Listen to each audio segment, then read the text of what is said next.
एकच मिनिट रेश्मा. पूजा जॉईन.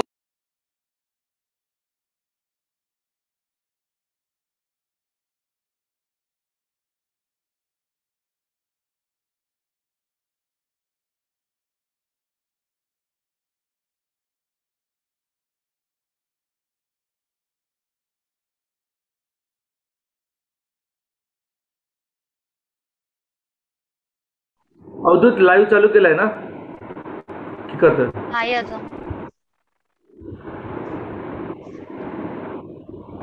अवधूत. हां okay okay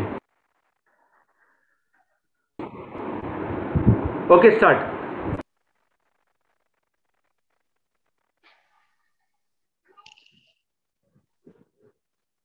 नमस्कार साथींनो. महाराष्ट्र अंधश्रद्धा निर्मूलन समिती विविध उपक्रम विभाग आयोजित लैंगिकता प्रबोधन सप्ताहामध्ये आपण 3 दिवसीय ऑनलाईन राज्यस्तरीय व्याख्यानमाला लैंगिकतेवर बोलू काही अगदी उत्साहात आणि भरगच्च प्रतिसादात सुरू आहे आपली. तर मी रेश्मा कोल्हापूरहून कोल्हापूरची कार्यकर्ते आपल्या सर्वांचं इथं मी मनपूर्वक स्वागत करते. आपण पहिल्या दिवशी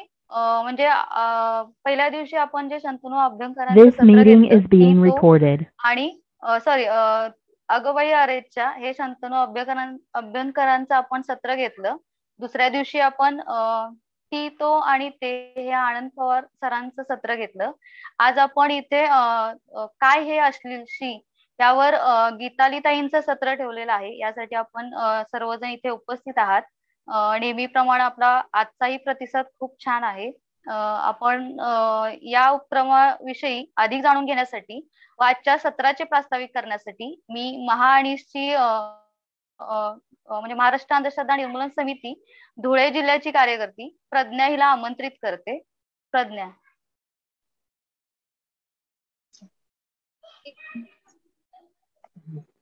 नमस्कार साथी, मी प्रज्ञा तायडे धुळेची कार्यकर्ती.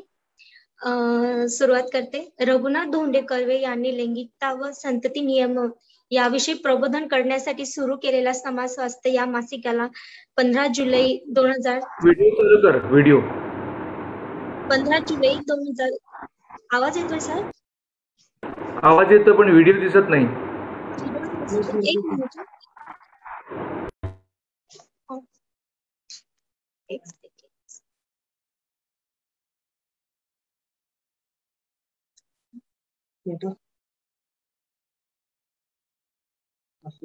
येस. ओके. हा 15 जुलै रोजी 94 वर्ष पूर्ण झालेली. त्या निमित्ताने महाराष्ट्र अंधश्रद्धा निर्मूलन समिती उपक्रम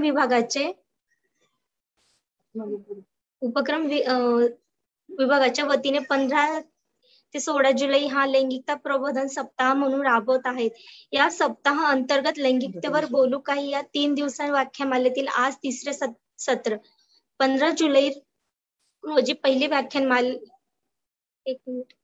15 जुलै रोजी हा लैंगिकता प्रबोधन सप्ताह म्हणून राबवत आहे. या सप्ताह अंतर्गत लैंगिकतेवर बोलू काही या 3 दिवसीय व्याख्यानमालेतील आजचे हे तिसरे सत्र.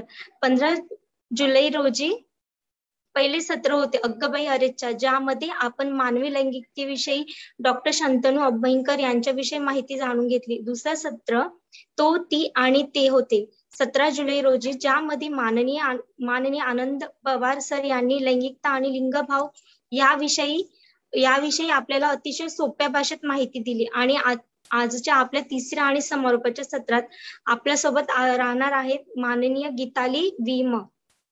आणि आजच्या सत्राचे नाव आहे का हे अशील शी. यामध्ये अश्लीलता, रधो आणि आजचा समाज या विषयावर माननीय गीताली विमा आपल्याशी संवाद साधणार आहे. अश्लीलता ही पाहणाऱ्याच्या डोळ्यात असते असं रधो म्हणायचे. व्यभिचाराचा प्रश्न या लिखाणातून जवळपास 100 वर्षापूर्वी रधो यांनी मांडली. आजची आपल्या समाजात स्वीकारली जात नाही. नेमकी अश्लीलता म्हणजे काय, अनैतिक संबंध कशाला म्हणावे आणि कामजीवन व समाज स्वास्थ्य यांच्या एकमेकांशी नेमकं काय संबंध आहे, या व अशा अनेक गोष्टी आज आपल्याला जाणून घ्यायला मिळणार आहेत. व्याख्यान संपल्यानंतर आपण प्रश्नोत्तर सुद्धा घेणार आहोत. त्यामुळे आपले प्रश्न सुद्धा आपण चॅट बॉक्स मध्ये टाईप करू शकतात. मला प्रास्ताविक करण्याची संधी दिली त्यामुळे आयोजकांचे मी आभार व्यक्त करते. थँक्यू. धन्यवाद प्रज्ञा. यानंतर आजच्या आपल्या ज्या व्याख्यात आहेत त्यांची ओळख करून देण्यासाठी, म्हणजे परिचय करून देण्यासाठी मी आपला लातूरचा साथी ऋषिकेश त्याला विनंती करते. ऋषिकेश. सर्वप्रथम धन्यवाद. आजच्या आपल्या या काय हे अश्लील शी, लैंगिकता, रोधो आणि आजचा समाज या विषयाच्या व्याख्यानासाठी व्हिडिओ चालू कर ऋषिकेश. वक्त्या म्हणून आपल्याला लाभलेले आहेत गीताली विनायक मंदाकिनी, ज्या की MSc PhD आहेत, व्यवसायाने त्या निवृत्त प्राध्यापक आहेत. पुण्यातल्या फर्ग्युसन कॉलेजला रसायन विषयाची 33 वर्ष प्राध्यापिका म्हणून त्यांनी सेवा दिलेली आहे. तसेच चॅरिटेबल ट्रस्टच्या विश्वस्त आणि त्यांच्यातर्फे प्रकाशित होणाऱ्या मिळून साऱ्या जणी या मासिकाच्या संपादक म्हणून त्यांनी कार्य केलेलं आहे. 2007 पासून पुरुष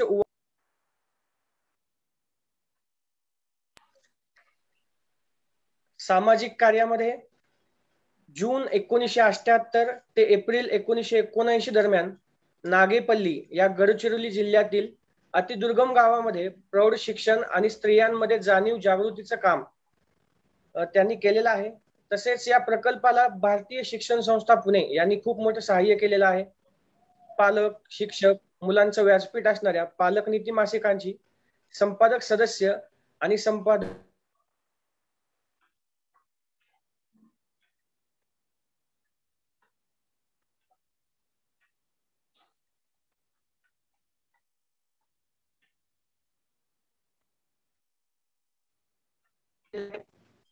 तसेच आकाशवाणीवरील अनेक चर्चांमध्ये सहभाग, मासिक आणि वृत्तपत्रांमध्ये ताई लेखन करतात. पुस्तकांचे संपादन, स्त्री चळवळ आणि राजकारण, समतेसाठी सत्ता संघर्ष याच्या संपादक अंजली मुळे आणि आदरणीय गीताली ताई या होत्या. बहुजन हिताय, मोठ्या धरणांची सामाजिक किंमत, ग्रेटर कॉमन गुड या अरुणा रॉय लिखित लेखाचा अनुवाद आदरणीय गीतालीताईंनी केलेला होता आणि त्यासोबत वंदना भागवत होत्या. तसेच समृद्धीची लूट, जागतिक अन्नसंपदेचे अपहरण, त्याचं रूपांतर कमल देसाई, स्टोलन हार्वेस्ट, वंदना शिवा या पुस्तकाच्या अनुवादात विशेष सहाय्य केलेलं होतं. तसेच स्त्री प्रश्न सोडवताना हा संपादक याच्याही गीतालीताईच होत्या. प्रश्न पुरुष भानाचे, पुरुष उवाच आणि पुरुष स्पंदन या दिवाळी अंकातील निवडक लेखांचं संकलन गीतालीताईंनी त्यांच्या पुस्तकामध्ये केलेलं आहे. गोष्टी सार्वजनिकच्या पुस्तकाचे संपादन मेनका प्रकाशन. तसेच शाश्वत विकासाचे वाटाडे याचंही संपादन गीतालीताईंनी केलेलं आहे. अंधश्रद्धा निर्मूलन समितीमार्फत या 3 दिवसीय चालू असणाऱ्या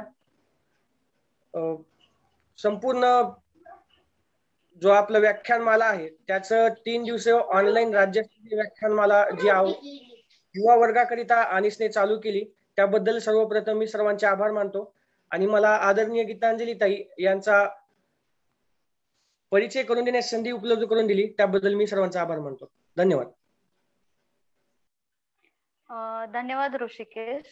तर आपण या 3 दिवसाच्या व्याख्यानमालेत मानवी लैंगिकता आणि लिंगभाव हे असे विषय आपण घेतलेले आहेत आणि आपण त्याच्या म्हणजे चर्चा करतो आहोत, ऐकतो आहोत.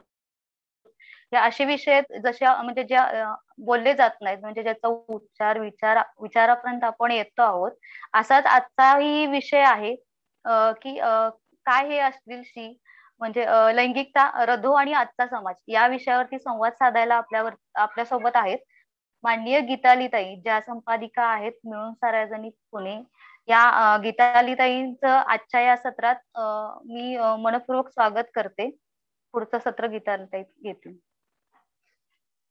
गीतालीताई. नमस्कार. किती वेळ आहे ग प्रज्ञा? किती वेळ आहे? पाऊण तास असेल ताई आपल्याकडे. हा, मांडणी पाऊण तास आणि त्यानंतर अर्धा तास प्रश्नोत्तर आहे. गीतालीताई 1 मिनिट, मी इथं सगळ्यांना सूचना देऊ इच्छिते. आज ज्या सहभागी झालेले आपले साथी आहेत त्या सर्वांना की सत्र सुरू असताना तुम्हाला काही शंका असतील, काही प्रश्नोत्तर असतील तर तुम्ही चॅट बॉक्स मध्ये म्हणजे सेंड करा, पाठवा. आपण गीतालीताईंचं सत्र झाल्यानंतर ते प्रश्नोत्तर घेणार आहोत. त्यामुळे आपण चॅट बॉक्स मध्ये प्रश्न टाकूया. गीतालीताई. नमस्कार. महाराष्ट्र अंधश्रद्धा निर्मूलन समितीचं मी मनापासून अभिनंदन करते, कारण त्यांनी लैंगिकतेवरची चुप्पी तोडण्याचा एक प्रयत्न केलाय आणि हा प्रयत्न खूप प्रभावीपणे होतोय असं माझे पहिले आधीचे जे वक्ते होते त्यांना मिळाल्या प्रतिसादावरनं कळतंय. आणि या 2 जणांनीही माझं काम खूप सोपं केलंय, कारण 2 महत्वाचे म्हणजे मानवी लैंगिकता आणि लैंगिकता, लिंगभाव ओळखी वगैरेच्या विषयी आनंद पवार आणि डॉक्टर शंतनू अभ्यंकर यांनी खूपच चांगली मांडणी केलेली आहे. त्याच्यामुळे पुढचा माझा प्रवास जास्ती सोपा झालेला आहे. मला या चर्चासत्रामध्ये तुम्ही सहभागी करून घेतलं त्याबद्दल मी आनंद व्यक्त करते आणि तुमचं मनापासून आभारही मानते. आता आपल्या विषयाकडे जाऊया. काय हे अश्लील असं आपण खूप वेळेला ऐकतो. आपण हे केव्हा असं म्हणतो तर पहिली गोष्ट म्हणजे जेव्हा आपल्याला एखादी व्यक्ती नग्न आहे किंवा लैंगिक संबंधांविषयी म्हणजे चुंबनादी दृश्य काही जर का सिनेमामध्ये, नाटकामध्ये दिसली तर आपण त्याला लगेच अश्लील म्हणून मोकळं होतो. आणि अश्लील आणि त्याच्या पुढे शी येतं म्हणजे हे काहीतरी घाणेरडं आहे असं आहे. म्हणजे आजची ज्या रधू कर्वेंच्यासाठी, स्मृतीसाठी, त्यांच्या याच्यासाठी, त्यांच्या कार्यासाठी म्हणून आजची आपण मालिका घेतली आहे, प्रबोधन मालिका. त्याच्यात मला आज तुम्हाला सांगायला आवडेल की 1921 मध्ये पहिल्यांदा जेव्हा रघु कर्व्यांनी संतती नियमन या शब्दाचे ते जनक आहेत आणि त्यासाठी म्हणून त्यांनी भटवाडीमध्ये, मुंबईमध्ये क्लिनिक सुरू केलं, ज्याला 100 वर्ष झाली, यावर्षी 100 वर्ष झाली आहेत. तेव्हा संतती नियमन म्हणजे काहीतरी अश्लील, काहीतरी अनैतिक, काहीतरी घाणेरडं आहे असं सगळ्यांनी म्हणून त्याला अतिशय विरोध केला. परंतु स्वतः रधू कर्वे हे क्रांतदर्शी होते, हे द्रष्टा पुरुष होते. त्याच्यामुळे त्यांना कळत होतं की स्त्रियांची जी स्थिती आहे म्हणजे त्या काळामध्ये स्त्रियांना 10-10, 12-12 बाळंतपणांना तोंड द्यायला लागायचं आणि त्याच्यामुळे स्त्रियांचं ज्या पद्धतीने आरोग्य खराब व्हायचं, होणारी मुलं सुद्धा काही फार चांगली नसायची तब्येतीच्या यांनी. तर त्या दृष्टीने त्यांना असं वाटलं की जर का स्त्रीला चांगलं आरोग्य लाभायला पाहिजे असेल आणि होणारी संतती निरोगी असायला पाहिजे असेल तर त्यासाठी संतती नियमन करणं खूप गरजेचं आहे. आणि ते नेहमी असं सुद्धा म्हणत, म्हणजे आपल्याला वान्स बायकांच्या दुःखाविषयी माहिती असतं, म्हणजे जिला मूल होत नाही तिच्या दुःखाविषयी आपल्याला माहिती असतं. पण ज्या बायकांना मुलं नको असताना डझनभर मुलं होतात त्या बाईच्या दुःखाविषयी कोणीच बोलायचं. तर तिथे रधो असं म्हणाले की मला असं वाटतं की वांसबाईचं दुःख तर आहेच ते मी मानतो, पण मला असं वाटतं ज्या बाईला मुलं नको आहेत त्या बाईला जेव्हा मुलं होतात तेव्हा तिचं जे दुःख आहे, तिच्या ज्या अडचणी आहेत त्या आपण समजून घेतल्या पाहिजे. आणि म्हणून त्यांनी संतती नियमन यासाठी क्लिनिक सुरू केलं. तसंच गुप्तरोग न होणं याच्यासाठी सुद्धा त्यांनी क्लिनिक सुरू केलं. पण या सगळ्याला अश्लील म्हटलं गेलं. आपल्याला माहित आहे की रधोंवरती अश्लीलतेच्या संदर्भातले खटले सुद्धा झाले जेव्हा तिथे त्यांना डॉक्टर आंबेडकरांनी साथ दिली. बाकी जे विचारवंत होते त्याच्यातले कितीतरी विचारवंत असे होते की जे अदरवाईज चांगला प्रागतिक विचार करत होते, पण लैंगिक संबंधांचा मुद्दा आला की अळीमेळी गुच्छ. त्याच्यामुळे रधो कर्व्यांना खूप गोष्टींना अतिशय अडचणींना सामोरं जावं लागतं. त्यांना अतिशय एका अर्थाने दारिद्र्यामध्ये पण जगावं लागलं, खूप शारीरिक कष्ट पण करायला लागले. पण एक गोष्ट अशी की त्यांचा जो काय एकूण बौद्धिक विश्वास होता आणि आत्मविश्वास होता, कारण ते अतिशय हुशार होते, ते खूप अभ्यासू होते, त्याच्यामुळे त्यांना असं वाटत होतं की आज लोकांना हे कळत नाहीये पण हे आपल्या देशाच्या हितासाठी समाज स्वास्थ्यासाठी खूप गरजेचं आहे. आणि म्हणून मग त्यांनी समाज स्वास्थ्य हे मासिक काढले. हे मासिक काढण्यामागे सुद्धा हेतू हा होता की लैंगिक संबंधांविषयी कामशास्त्राविषयी बोलायचं झालं तर कुठलंही लिहायचं झालं तर कुठलंही मासिक तयार होत नव्हतं. आणि म्हणून त्यांना वाटलं की आपणच स्वतः मासिक काढायचं, म्हणून त्यांनी मासिक काढलं. दुसरं म्हणजे जेव्हा आपण अश्लील म्हणतो तेव्हा अश्लीलता बरोबर नग्नता असं जवळजवळ समीकरण आपल्या मनामध्ये आहे. आणि तेव्हा ते असं म्हणायचे की नग्नता ही खरं म्हणजे नैसर्गिक गोष्ट आहे. हे नग्न सत्य आपण म्हणतो बघा एका अर्थाने. त्याच्यामुळे त्यांना वाटायचं की नग्नतेत काहीही अश्लीलता नाही. आणि म्हणून ते असं म्हणायचे की कुठल्याही लेखामध्ये कलाकृतीमध्ये अश्लीलता नसते. तर अश्लीलता हा गुण जो असा आरोप करतो की ही गोष्ट म्हणजे कलाकृती, लेख, सिनेमा अश्लील आहे, हा गुण त्याच्या मनाचा गुण आहे. जो आरोप करतो त्याच्या मनाचा गुण म्हणजे खरं म्हणजे अवगुण आहे, कारण ते काही त्याला फार मोठा गुण मानत नव्हते. त्याच्यामुळे अश्लीलतेविषयीचं हे वाक्य समाज स्वास्थ्याच्या मुखपृष्ठावरती नेहमी असेल. दुसरं म्हणजे नग्नता म्हणजे अश्लीलता हे असल्यामुळे त्यांच्या मासिकावरती समाज स्वास्थ्यावरती नग्न बाईचं चित्र असायचं. आणि हे खरं म्हणजे इथे कुठेतरी एका अर्थाने स्त्रीवादी अर्थाने सुद्धा मला असं वाटलेलं आहे की नग्न स्त्रीचं चित्र असणं हे तर खूप चांगलं आहे. सुरुवातीला त्यांनी अर्धनग्न स्त्रीचं केलं, नंतर त्यांना तज्ज्ञांनी असं सांगितलं की जेव्हा अर्धनग्न स्त्री दाखवली जाते तेव्हा उत्तेजना वाढते आणि म्हणून तुम्ही अर्धनग्न दाखवू नका. तुमच्या आग्रहासाठी जर तुम्ही दाखवणार असाल तर तुम्ही पूर्ण नग्न स्त्रीचं चित्र. तर याच्यामध्ये मला एक गोष्ट अशी वाटली की त्यांनी नग्नता म्हणजे अश्लीलता नाही हे समीकरण खोडून काढलं आणि मग त्यांनी त्याच्यासाठी म्हणून नग्न स्त्रीचं चित्र त्यांच्या समाज स्वास्थ्यावरती ठेवलं. पण तेव्हा कुठे नग्न पुरुषाचं चित्र काढावं मुखपृष्ठावरती हे काही त्यांना सुचलं नाही. आणि एक असं सुद्धा आहे की आपल्याला हे पण माहित आहे की रधो कर्वे समतावादी म्हणजे एका मर्यादेपर्यंत, म्हणजे ते जरूर स्त्री स्वातंत्र्यवाले होते, ते लैंगिक स्वातंत्र्याविषयी बोलत होते, पण कुठेतरी त्यांना असं वाटायचं की जी कामं आता होत आहेत म्हणजे आपण जसं म्हणतो की शरीर स्त्रीचं आणि पुरुषाचं वेगळं असतं, पण वेगळं असलं तरी समता असते असं जे आपण म्हणतो, माणूस म्हणून एक सारखी प्रतिष्ठा आहे.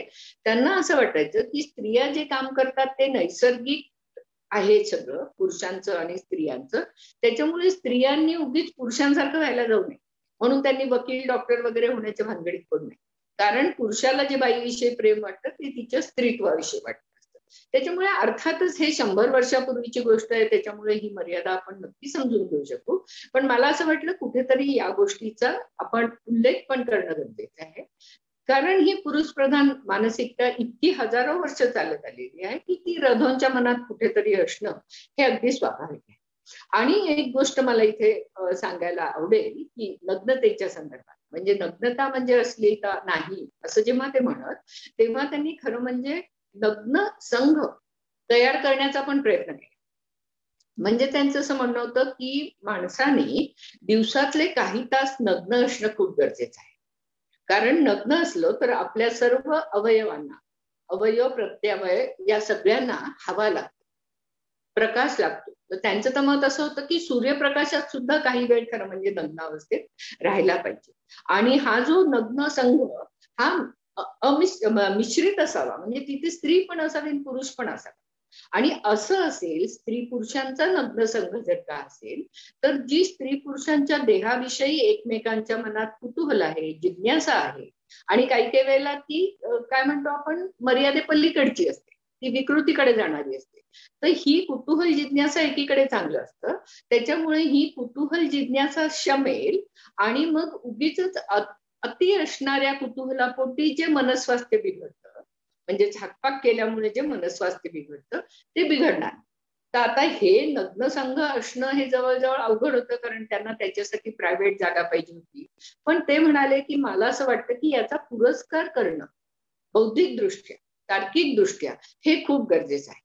त्याच्यामुळे आज आपण लक्षात घ्यायला पाहिजे की जेव्हा आपण सेन्सॉरशिप विषयी बोलतो आणि कशाविषयी बोलत असतो, तेव्हा 100 वर्षापूर्वी एक व्यक्ती जी भारतीय होती, जिनी संतती नियमनाविषयीच्या गोष्टी केल्या, क्लिनिक सुरू केलं, तसंच क्लिनिक खरं म्हणजे इंग्लंडमध्ये सुरू झालं, मार्गारेट सँगरने केलं, तिची जगभर प्रसिद्धी झाली. पण रधो मात्र त्या मानाने थोडे अंधारातच राहिले. हे अर्थातच आपल्याला एक प्रकारचं दुःख आहे, कारण भारतीय माणूस हा एवढा तर्कशुद्ध विचार करणारा, इतका हुशार, इतका द्रष्टा माणूस, पण त्याची जेवढी दखल घ्यायला पाहिजे होती जगभरामध्ये तेवढी घेतली गेली.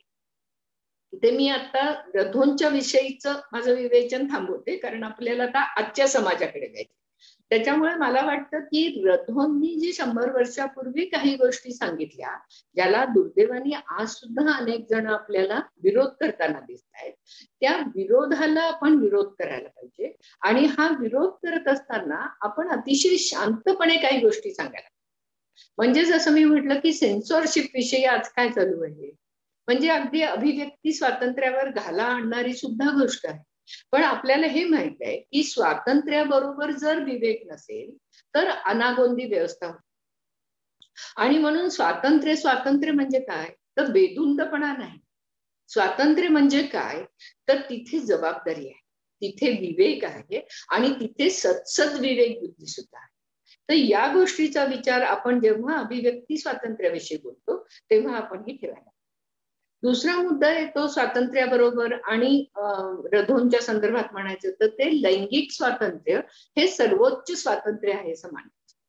आता लैंगिक स्वातंत्र्याचा उच्चार केल्यानंतर सुद्धा 100 वर्षापूर्वी काय घडलं असेल याची आपण कल्पना करू शकतो.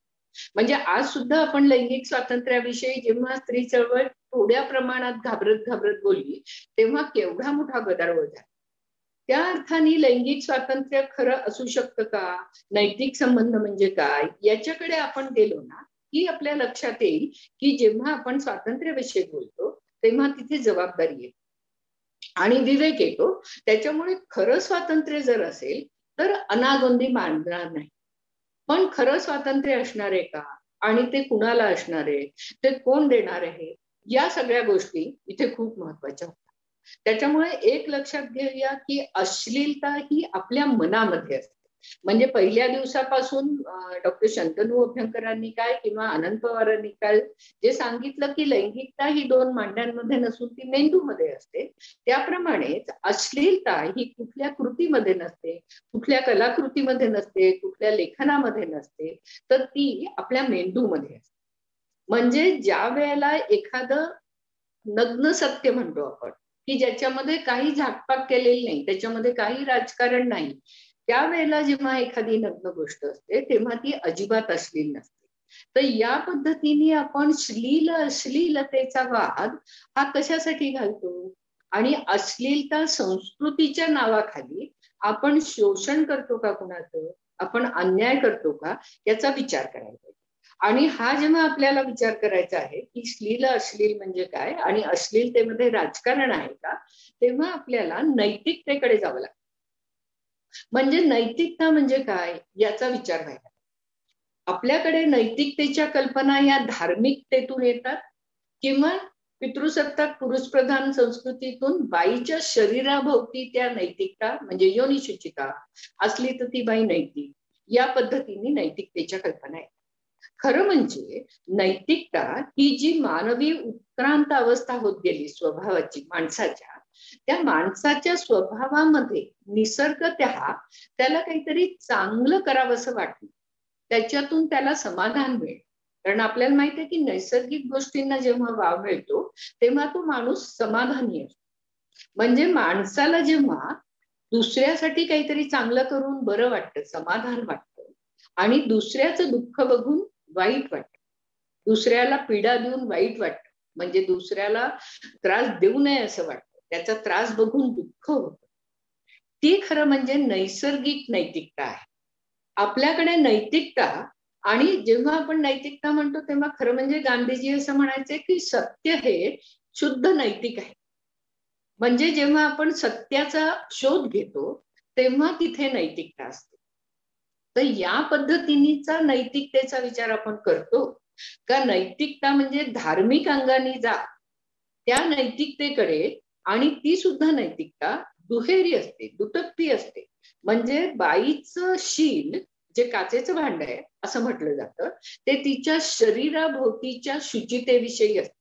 म्हणजे ते सुद्धा योनी शुचिता, बाईची योनी शुचिता असेल तर ती नैतिक आहे, आणि समजा ती दुसऱ्यांनी भ्रष्ट केली तरी ती कलंकित होते. म्हणजे नैतिकतेची कल्पना तिथे समता नाही, तिथे सत्य नाही. आणि त्याच्यामुळे ही जी आपल्या समाजात मनात नैतिकतेची कल्पना रुजलेली आहे त्या नैतिकतेच्या कल्पनेचा आपण मुळाशी जाऊन विचार करायला पाहिजे. आणि तसा जर आपण विचार केला तर आपल्याला कुठले कुठले संबंध नैतिक आहेत आणि कुठले अनैतिक आहेत असं दिसेल. मगाशी मी म्हटलं की नैतिकता म्हणजे सत्याचा शोध आहे, आणि हा शोध घेत असताना, सत्याचा शोध घेत असताना नेहमीच महत्वाची गोष्ट काय आहे की त्या एकूणच सगळ्याविषयी प्रेमभावना असली पाहिजे, तिथे हिंसा नसली पाहिजे, तर त्या सत्य शोधनाला काहीतरी आहे. तर आता या नैतिकतेच्या शोधनासाठी जेव्हा आपण जातो तेव्हा आपल्याला असं बघायला लागतं की नैतिकतेमध्ये कुठेही विषमता आणि शोषण असता कामा नये. तर आता ह्या पद्धतीचे मानवी संबंध जेव्हा आपण नैतिक आहेत का अनैतिक आहेत म्हणतो तेव्हा आपल्याला ही एक गोष्ट लक्षात घ्यायला पाहिजे. जेव्हा नैतिक आणि अनैतिक संबंधांविषयी येतं तेव्हा पहिली गोष्ट आपल्या डोक्यात काय असते की लैंगिक संबंध. म्हणजे लैंगिक संबंधांच्या संदर्भात आपल्याला सतत ते नैतिक आहेत का अनैतिक आहेत असं म्हटलं जातं. त्याच्यामुळे आजच्या समाजामध्ये, आजचा जो समाज आहे त्याच्यामध्ये आपण असं म्हणतो की तो पितृसत्ताक पुरुषप्रधान समाज आहे. म्हणजे काय तर बाईच्या शरीरातून मूल जन्माला येतं, त्यामुळे बाळाची आई कोण हे माहित आहे, पण बाळाचे वडील कोण असं म्हटलं तर तिथे प्रश्नचिन्ह आहे, तिथे संदिग्धता आहे.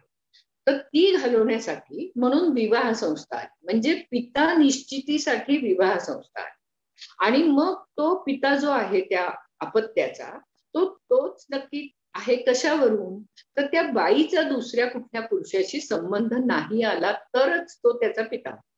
आणि म्हणून बाईच्या योनिशुचितेचा अवडंबर माजवलं, बाईला विवाह करून सासरी आणलं, आणि तिथे तिच्यावरती सर्वांनी नजर ठेवली. म्हणजे नवऱ्याच्या आई वडील बहीण भाऊ सर्वांनी त्या बाईवरती नजर ठेवली की ही कुठे दुसऱ्या पुरुषाबरोबर जात नाही ना, हिचं दुसरीकडे कुठे लक्ष नाही ना. त्याच्यामुळे स्त्रीचं मातृत्व ही जी मोठी शक्ती आहे त्या शक्तीला विवाह व्यवस्थेच्या दावणीला बांधलं, आणि त्याच्यामुळे नवऱ्याकडून संबंध येण्यातून लग्न मूल झालं तरच ते मूल औरस मूल, तरच ते मूल पवित्र मूल, आणि नाही तर ते अनावरस. नाही तर ती बाई अपवित्र, मातृत्व सुद्धा अपवित्र. म्हणजे विवाहाने मातृत्वाची विभागणी केली, विभाजन केलं. म्हणजे विवाह बाह्य संबंधातून मातृत्व आलंय का विवाहांतर्गत संबंधातून मातृत्व आलंय?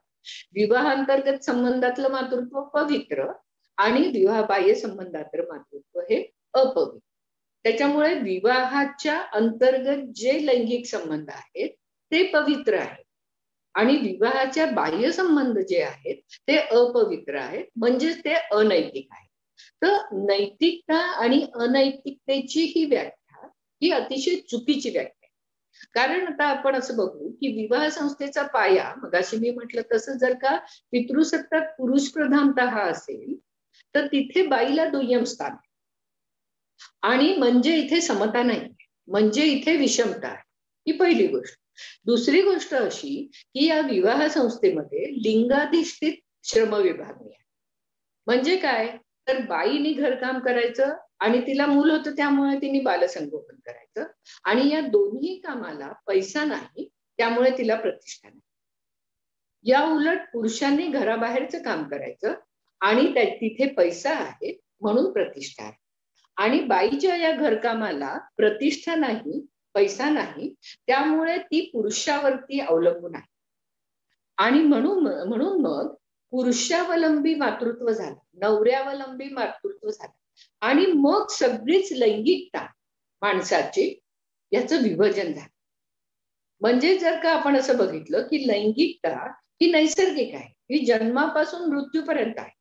पण आपल्याला हेही माहित आहे की लैंगिकतेचे आविष्कार भावनिक आहेत, मानसिक आहेत, ते सामाजिक आहेत, ते सांस्कृतिक आहेत आणि त्याला अर्थकारण आणि राजकारणाचं अस्तर सुद्धा आहे. म्हणजे लैंगिकता ही मुक्त नाहीये, ती व्यक्त होत असताना त्याला कितीतरी बंधनं आहेत. आता ही जी लैंगिकता व्यक्त करण्याची बंधनं आहेत, ही बंधनं स्त्रीला एका प्रकारची आहेत आणि पुरुषाला दुसऱ्या प्रकारची. त्याच्यामुळे पुरुषाला, तुम्ही कधी असं ऐकलंय का की पुरुषाचं शील भ्रष्ट झालं, किंवा जसं युनिशुचिता म्हणतो तसं कुठेतरी लिंगशुचितेविषयी बोललं जात आहे? तर नाही, इथे दुटप्पी दुहेरी मूल्य आहे. म्हणजे आपण सतत नैतिकतेचा गौरव करतो आणि नैतिकता ही मात्र आपण पितृसत्ताक पुरुषप्रधान व्यवस्थेतून विषमतेवर आधारलेली दुहेरी मूल्य असणारी म्हणतो. त्याच्यामुळे या नैतिक मूल्यांचाच प्रथम विचार व्हायला पाहिजे आणि हा नैतिक मूल्यांचा विचार, नैतिक संबंधांचा विचार व्हायला पाहिजे. हे स्त्री चळवळीने गेल्या 50-60 वर्षापासून आग्रहाने मांडायला सुरुवात केली. आता हे जे नैतिक संबंध आहेत, हे नैतिक संबंध जेव्हा आपण विवाहांतर्गत म्हणतो, याचा अर्थ कुठेतरी लैंगिक संबंधांसाठी विवाह होणं गरजेचं आहे. म्हणजे खरी गोष्ट अशी आहे की लैंगिक संबंध, कामवासना ही इतकी उत्कट आणि प्रचंड आहे, त्याच्यामुळे तिचं नियंत्रण करण्यासाठी पण विवाह संस्था आहे. आता ही विवाह संस्था पितृसत्ताक पुरुष प्रधान असल्यामुळे तिने या लैंगिकतेचं नियंत्रण एकतर्फी केले. म्हणजे जास्ती करून बाईच्या लैंगिकतेवर बंधनं घातली आणि पुरुष मात्र त्या मनाने मोकळा राहिला. म्हणजे मी असं म्हणणार नाही की पूर्ण मोकळा राहिला, कारण आपल्या लग्नाच्या विधीमध्येच नातीचरामी खरं म्हणजे हे दोन्ही बाजूनी गृहीत आहे. पण दिसताना असं दिसतं की पुरुषाचे विवाहबाह्य संबंध असले तर ठीक आहे, म्हणजे अंगवस्त्र वगैरे म्हणण्यापासून त्याला म्हटलेलं आहे आणि ते कुठतरी तिकडे डोळे झाक करण्याची गोष्ट. पण याच्या उलट जर स्त्रीचे विवाहबाह्य संबंध असले तर ती कलंकी स्त्री होते, नंतर ती कुलटा असते आणि याच्या पुढे जाऊन जी वेश्या असते, म्हणजे वेश्या खरं म्हणजे पुरुषांच्या सुखासाठी, लैंगिक सुखासाठी म्हणून आहे, ते कुठेतरी विवाहबाह्य संबंध पण ठेवतात पुरुष वेश्येकडे जाऊन. पण आपण वेश्येला वाईट म्हणतो आणि वेश्येकडे जाणारा पुरुष मात्र उजळ माथ्याने हिंडत. म्हणजे पुन्हा ही जी दुटप्पी नैतिकता आहे, या नैतिकतेला आपण सतत प्रश्न विचारले पाहिजे. आणि खरी नैतिकता काय, नैसर्गिक नैतिकता काय, तर जिथे विषमता नाही, जिथे शोषण नाही, जिथे समता आहे, स्वातंत्र्य आहे, मैत्रभाव आहे, एकमेकांविषयीचा सन्मान आहे, सहमती आहे, संबंधातून येणाऱ्या पुढे ज्या काय गोष्टी होतील त्याची जबाबदारी घेण्याची जाण आहे, असे जे संबंध आहेत ते खरं म्हणजे नैतिक संबंध आहे. पण आपल्याकडे आपण वर्तमानपत्रात सुद्धा वाचत असू बघा की अनैतिक संबंधातून काहीतरी झालं असं ते म्हणतात. तर खरं म्हणजे तिथे आम्ही स्त्री चळवळीने सतत असं म्हटलं की अनैतिक संबंध म्हणू नका, विवाह बाह्य संबंध म्हणा. एका अर्थाने विवाह बाह्य संबंध म्हणजेच अनैतिक संबंध असं म्हटलेलं आहे. पण आता तुम्ही विवाहातल्या संबंधांविषयी बघा, स्त्री पुरुष संबंध म्हणजे समजा नवरा बायको यांचे संबंध, हे आपण बघायला गेलो तर आपल्या असं लक्षात येतं की बाई जर का दुय्यमच आहे आणि पुरुष प्रधानच आहे, म्हणजे जसं अगदी नावापासून आपण म्हणतो की नाव कोणाचं असतं, पिता निश्चितीसाठीच जर का विवाह संस्था आली आहे तर नाव आपलं स्वतःचं असतं, मग आपल्या वडिलांचं असतं, मग आपल्या वडिलांचं आडनाव असतं. म्हणजे आई जी 9 महिने आपल्या उदरामध्ये बाळाला सांभाळते, वेणा देऊन जन्म देते, ती आई कुठे नावामध्ये नाहीच आहे, ती अदृश्यच आहे. म्हणून मग आता माझ्यासारखं त्रिनाम पद्धत म्हणजे गीताली, विनायक वडिलांचं नाव माझ्या आणि मंदाकिनी आईचं नाव, असं अनिसमधले कितीतरी मुलं लावायला लागले. याचा मला विशेष आनंद होतो. या पद्धतीनेचं नाव पुरुष आणि स्त्रिया दोघेही लावू शकतात, पण अजून पुरुष त्या मनाने लावताना दिसत नाहीत. अर्थात हे तरुण मुलगे जरूर लावतायत, कारण त्यांना त्यांच्या आईविषयी खूप प्रेम आहे, आदर आहे आणि त्यांना समतेचा आग्रह धरायचा आहे. त्याच्यामुळे या पद्धतीच्या त्रिनाम पद्धतीमध्ये लग्न झाल्यानंतर बाईंनी नाव बदलायची गरज नाही. आता पुन्हा दुटप्पीपणा कसा असतो पहा, की प्रेमाच्या विषयी जेव्हा बोललं जातं तेव्हा एखाद्या बाईंनी जर आपल्या नवऱ्याचं नाव नाही लावलं तर म्हणतात काय बाई आहे ना, आगाऊ आहे अगदी, नवऱ्यावरती प्रेम नाही वाटत कारण नाव बदललं नाही. आणि जर आपण असं म्हटलं की म्हणजे नवऱ्याचं पण बायकोवर प्रेम नाही का, त्याने कुठे नाव बदललं, तर मग आपण आगाऊ ठरतो. आणि म्हणून आपण लक्षात घ्यायला पाहिजे की या पद्धतीची विषमता जिथे आहे तिथे नैतिकता असूच शकत नाही. पण आपल्याला असं वाटतंय की हे लैंगिक संबंध, कामजीवन हे नियंत्रित करण्यासाठी विवाहाची गरज आहे.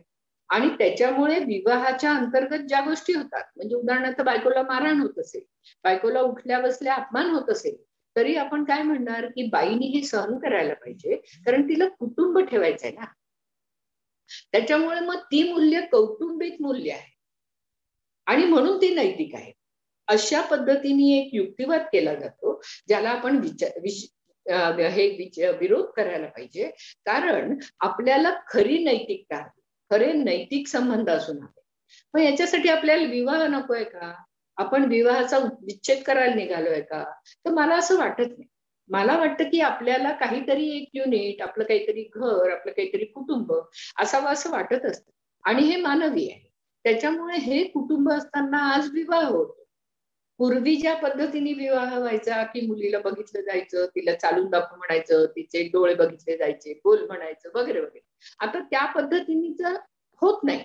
म्हणजे विवाह संस्था कुठेतरी बदलते आहे. त्याच्यातली पुरुष प्रधानता कमी होत होत थोडीशी समतेकडे आपण जातोय. समता आली असं मी म्हणणार नाही, पण समतेच्या दिशेने मात्र आपण नक्की. आणि आपल्याला समता, स्वातंत्र्य आणि मैत्रभाव प्रस्थापित करायचं. कारण ज्या विवाह संस्थांमध्ये स्वातंत्र्य नाही, जिथे स्वातंत्र्य नाही तिथे प्रेम कसं असणार, आणि प्रेम नसेल त्या सहजीवनाला चांगलं सहजीवन कसं म्हणणार.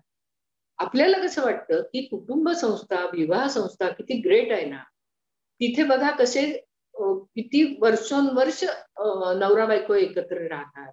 पूर्वी तर आमच्या आजी वगैरे असं सांगायच्या की असं म्हणायचे की बघा आम्ही कधी बोललो नाही, म्हणजे त्यांची पुढची पिढी जेव्हा माझ्या सासूबाई आणि सासरे बोलायचे आपापसात, तेव्हा त्यांच्या सासू असं म्हणायचं काय गे एवढं बोलत असतात, आम्ही तर आमच्या नवऱ्याशी कधी बोललो नाही पण आम्हाला 10-15 मुलं झाली. म्हणजे या पद्धतीचे लैंगिक संबंध, स्त्री पुरुष नाते संबंध हे बदलत गेले आहेत काळानुरूप आणि ते चांगल्या दिशेकडे बदलत आहे. आणि हीच दिशा आपल्याला ठेवायची.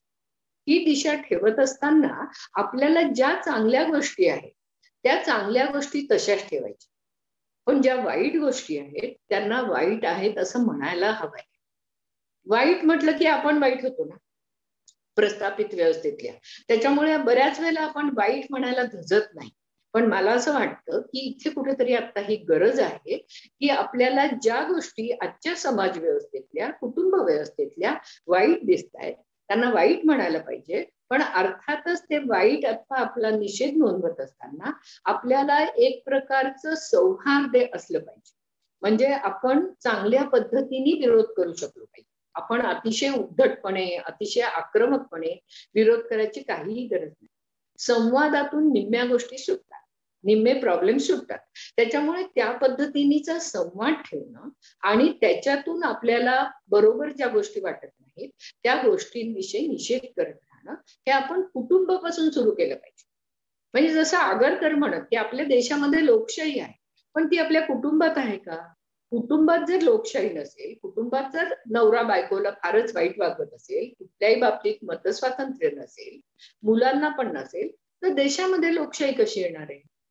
तर देशातली लोकशाही आज जर का धोक्यात आहे असं आपण म्हणत असू तर आपण हे लक्षात घ्यायला पाहिजे की आपली लोकशाही घरातली एक प्रबळ सशक्त लोकशाही व्हायला पाहिजे आणि मग ती आपल्या नातेवाईकांमध्ये, आपल्या समाजामध्ये आपण रुजवायला मदत करायला पाहिजे. त्याच्यामुळे या पद्धतीच्या संबंधांकडे आपण येत असताना आपण लक्षात घ्यायला पाहिजे की आजच्या विवाह संस्थेतले दोष जे विषमतेवर आधारलेले आहेत, म्हणजे बाईनीच सासरी येऊन राहायला पाहिजे. म्हणजे आता खूप वेळेला असं होतं की अजूनही मुली येऊन सासरी राहतात. खूप वेळेला सासू सुनांचं खूप चांगलं सुद्धा पडतं, कारण सासवांना पण आता कळायला लागलेलं आहे की चांगल्या पद्धतीने आपण मैत्री जर का केली सुनेशी तर आपलं नातेसंबंध सुधारणार आहे. त्याच्यामुळे त्या पद्धतीने सासवा सुनांचं पण चांगलं पटताना दिसतं. पण आपल्याला मालिकांमध्ये काय दिसतं, ज्या पद्धतीने स्त्रीची भ्रष्ट इमेज, भ्रष्ट प्रतिमा मालिकांमधून समोर आणली जाते, त्याच्यातून असं वाटतं की बापरे, स्त्रिया किती कपटी असतात, किती कारस्थानी असतात, किती पैशासाठी, दागिन्यासाठी, साड्यांसाठी हापापलेल्या असतात. आता हे कशामुळे येतं? या मालिका निर्माण करणारे पुरुष आहेत आणि ते स्त्री पुरुष समतेला घाबरलेले आहेत. त्यामुळे आपल्याला पुरुषांना हे सांगायची गरज आहे की समता आणि स्वातंत्र्याला घाबरू नका. जर का तुमच्या मनात प्रेमभाव असेल, तर विश्वास असेल, तर तुमची बायको कुठेही जाणार नाही दुसरीकडे. पण जर का तुम्ही बळजबरीने तिला कुठेतरी बंधनात ठेवण्याचा प्रयत्न केलात, तिच्यावरती अन्याय अत्याचार केला, तर आताच्या जगामध्ये तिला ते मान्य न होण्याची शक्यता खूप आहे. आणि म्हणून जर का स्त्रियांबरोबर, म्हणजे विशेषतः स्वातंत्र्य समतावादी ज्या स्त्रिया आहेत त्या स्त्रियांबरोबर सहजीवन सुरू करत असताना पुरुषांना खूप भीती वाटत असते. तेव्हा मला या पुरुष मित्रांना सांगायला आवडेल की तुम्ही घाबरू नका, याच्यात घाबरण्याजोगं काही नाहीये.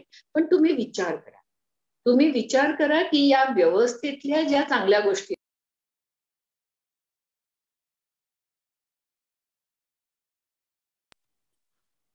पुरुषांना खूप सवय झालेली, आणि त्याच्यामुळे काय होतंय की पुरुषांना असं वाटतंय की ही व्यवस्था खूप चांगली, पण पुरुषांच्या लक्षात येत नाहीये की सत्ता माणसाला भ्रष्ट करते. आणि त्याच्यामुळे मग पुरुषांनी काय करायला पाहिजे, तर सत्ता सोडून द्यायला पाहिजे आणि समतेचा विचार करायला पाहिजे. आणि असा समतेचा विचार त्यांनी प्रेमाने केला, स्वातंत्र्याविषयी ते जबाबदारीने वागले, तर मला वाटतं सहजीवन खूप चांगलं होणार. पण या पद्धतीचा विचार आज कमी पुरुष करतात, करतच नाही तसं मी अजिबात म्हणणार नाही. पुरुष उवाच मामासारखे बरेच गट आहेत की जे पुरुष असं म्हणतात की ही व्यवस्था आपल्याला पण चांगलं माणूस घडवत नाही. आपल्याला चांगलं माणूस घडण्यामध्ये या व्यवस्थेचे अडथळे आहेत. आपल्याला रडलेलं चालत नाही, आपल्याला भीती वाटते म्हणता येत नाही, आपल्याला मनी मेकिंग मशीन करून टाकलंय. आपण नाही असं म्हणू शकत की मी होम मेकर होतो, मी घरी स्वयंपाक पाणी करतो, मुलं सांभाळतो, मला भीती वाटते नोकरी करायची, मला नको ती धकाधकी. पण या पद्धतीच्या पुरुष प्रतिमा काय आहेत आणि स्त्री प्रतिमा काय आहेत हे परवा आनंदने आपल्याला खूप चांगल्या पद्धतीने सांगितलं. आणि जे आहे ना ती, तो आणि त्या पलीकडचे सर्व ते, यांचा स्वतःशी आणि परस्परांशी नव्यानं संवाद साधावा यासाठी आमचं मिळून साऱ्या जणी मासिक आहे.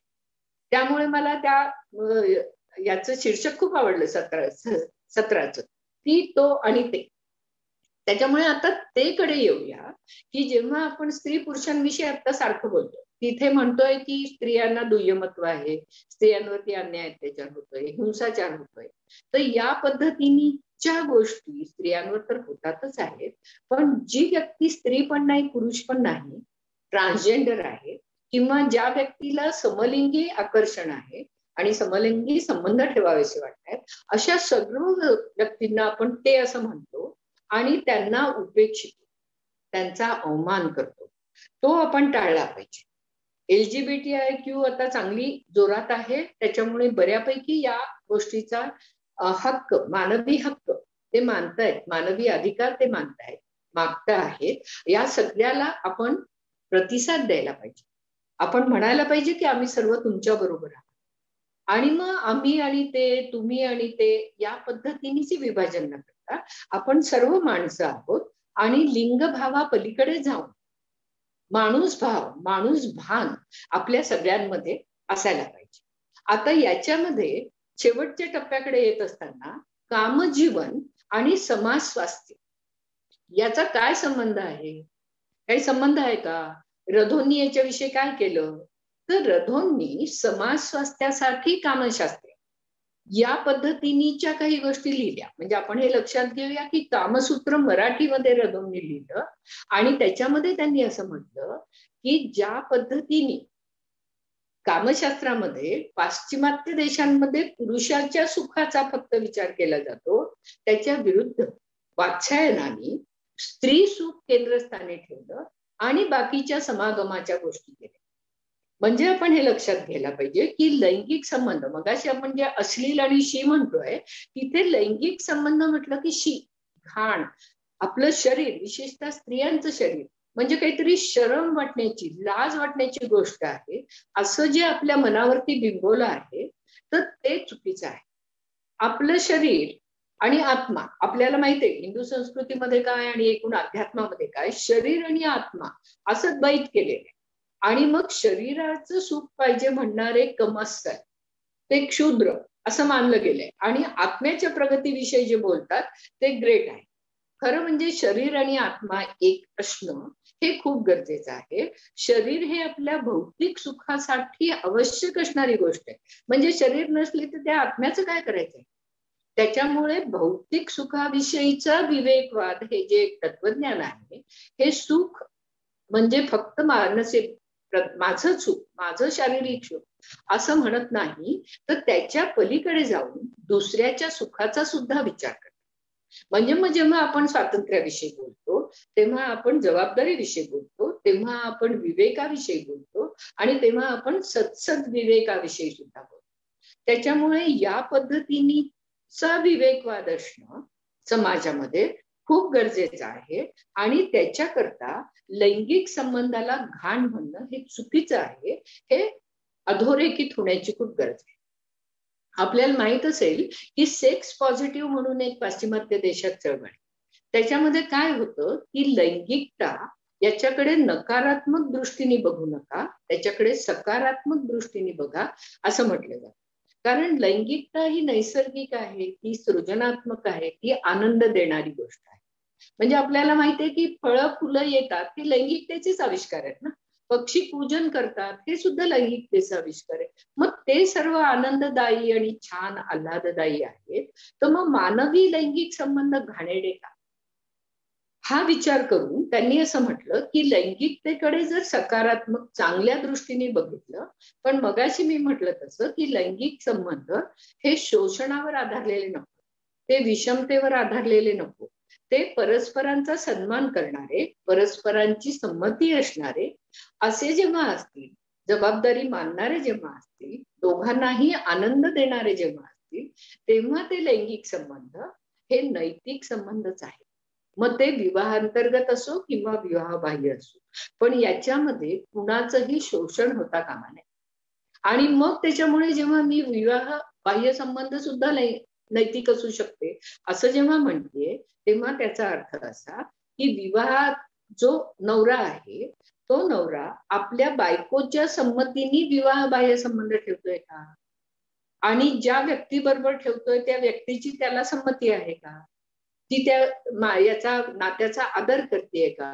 त्याच्यामुळे या पद्धतीचे संबंध हे नैतिक संबंध असतात. आणि याच्या विरोधात जे शोषण करणारे असतील, जे विषमतेवर आधारलेले असतील, जे दुसऱ्याचा सन्मान न करणारे, त्याच्या संमतीचा आदर न करणारे असतील, ते लैंगिक संबंध हे अनैतिक असतात. त्याच्यामुळे लैंगिक संबंधांचा विचार खूप खोलवर आणि मोकळ्या मनाने व्हायला पाहिजे. म्हणजे याच्यामध्ये पूर्व अटच आहे की प्रेम असलं पाहिजे. आणि प्रेम म्हणजे काय, तर एखाद्या व्यक्तीबरोबरचे संबंध नाही. प्रेम ही एक वृत्ती आहे आणि ही जी वृत्ती आहे याच्यामध्ये दुसऱ्याचा आनंदाचा विचार केलेला आहे.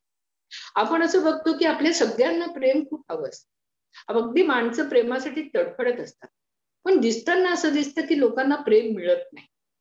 तर का मिळत नाही? त्याच्यामुळे प्रेम लोक दुःखी पण होताना दिसतात. याचं कारण असं आहे की लोकांना असं वाटतं की प्रेम ही करवून घेण्याची गोष्ट आहे. म्हणजे XYZ माझ्यावर प्रेम करत नाही म्हणून मी त्याच्यावर चिडचिड करते आणि म्हणून मी दुःखी आहे. तर हे चुकीचं आहे. प्रेम ही करण्याची गोष्ट आहे. म्हणजे मी प्रेम करत राहायला पाहिजे, कोणी माझ्यावर प्रेम करो अथवा न करो.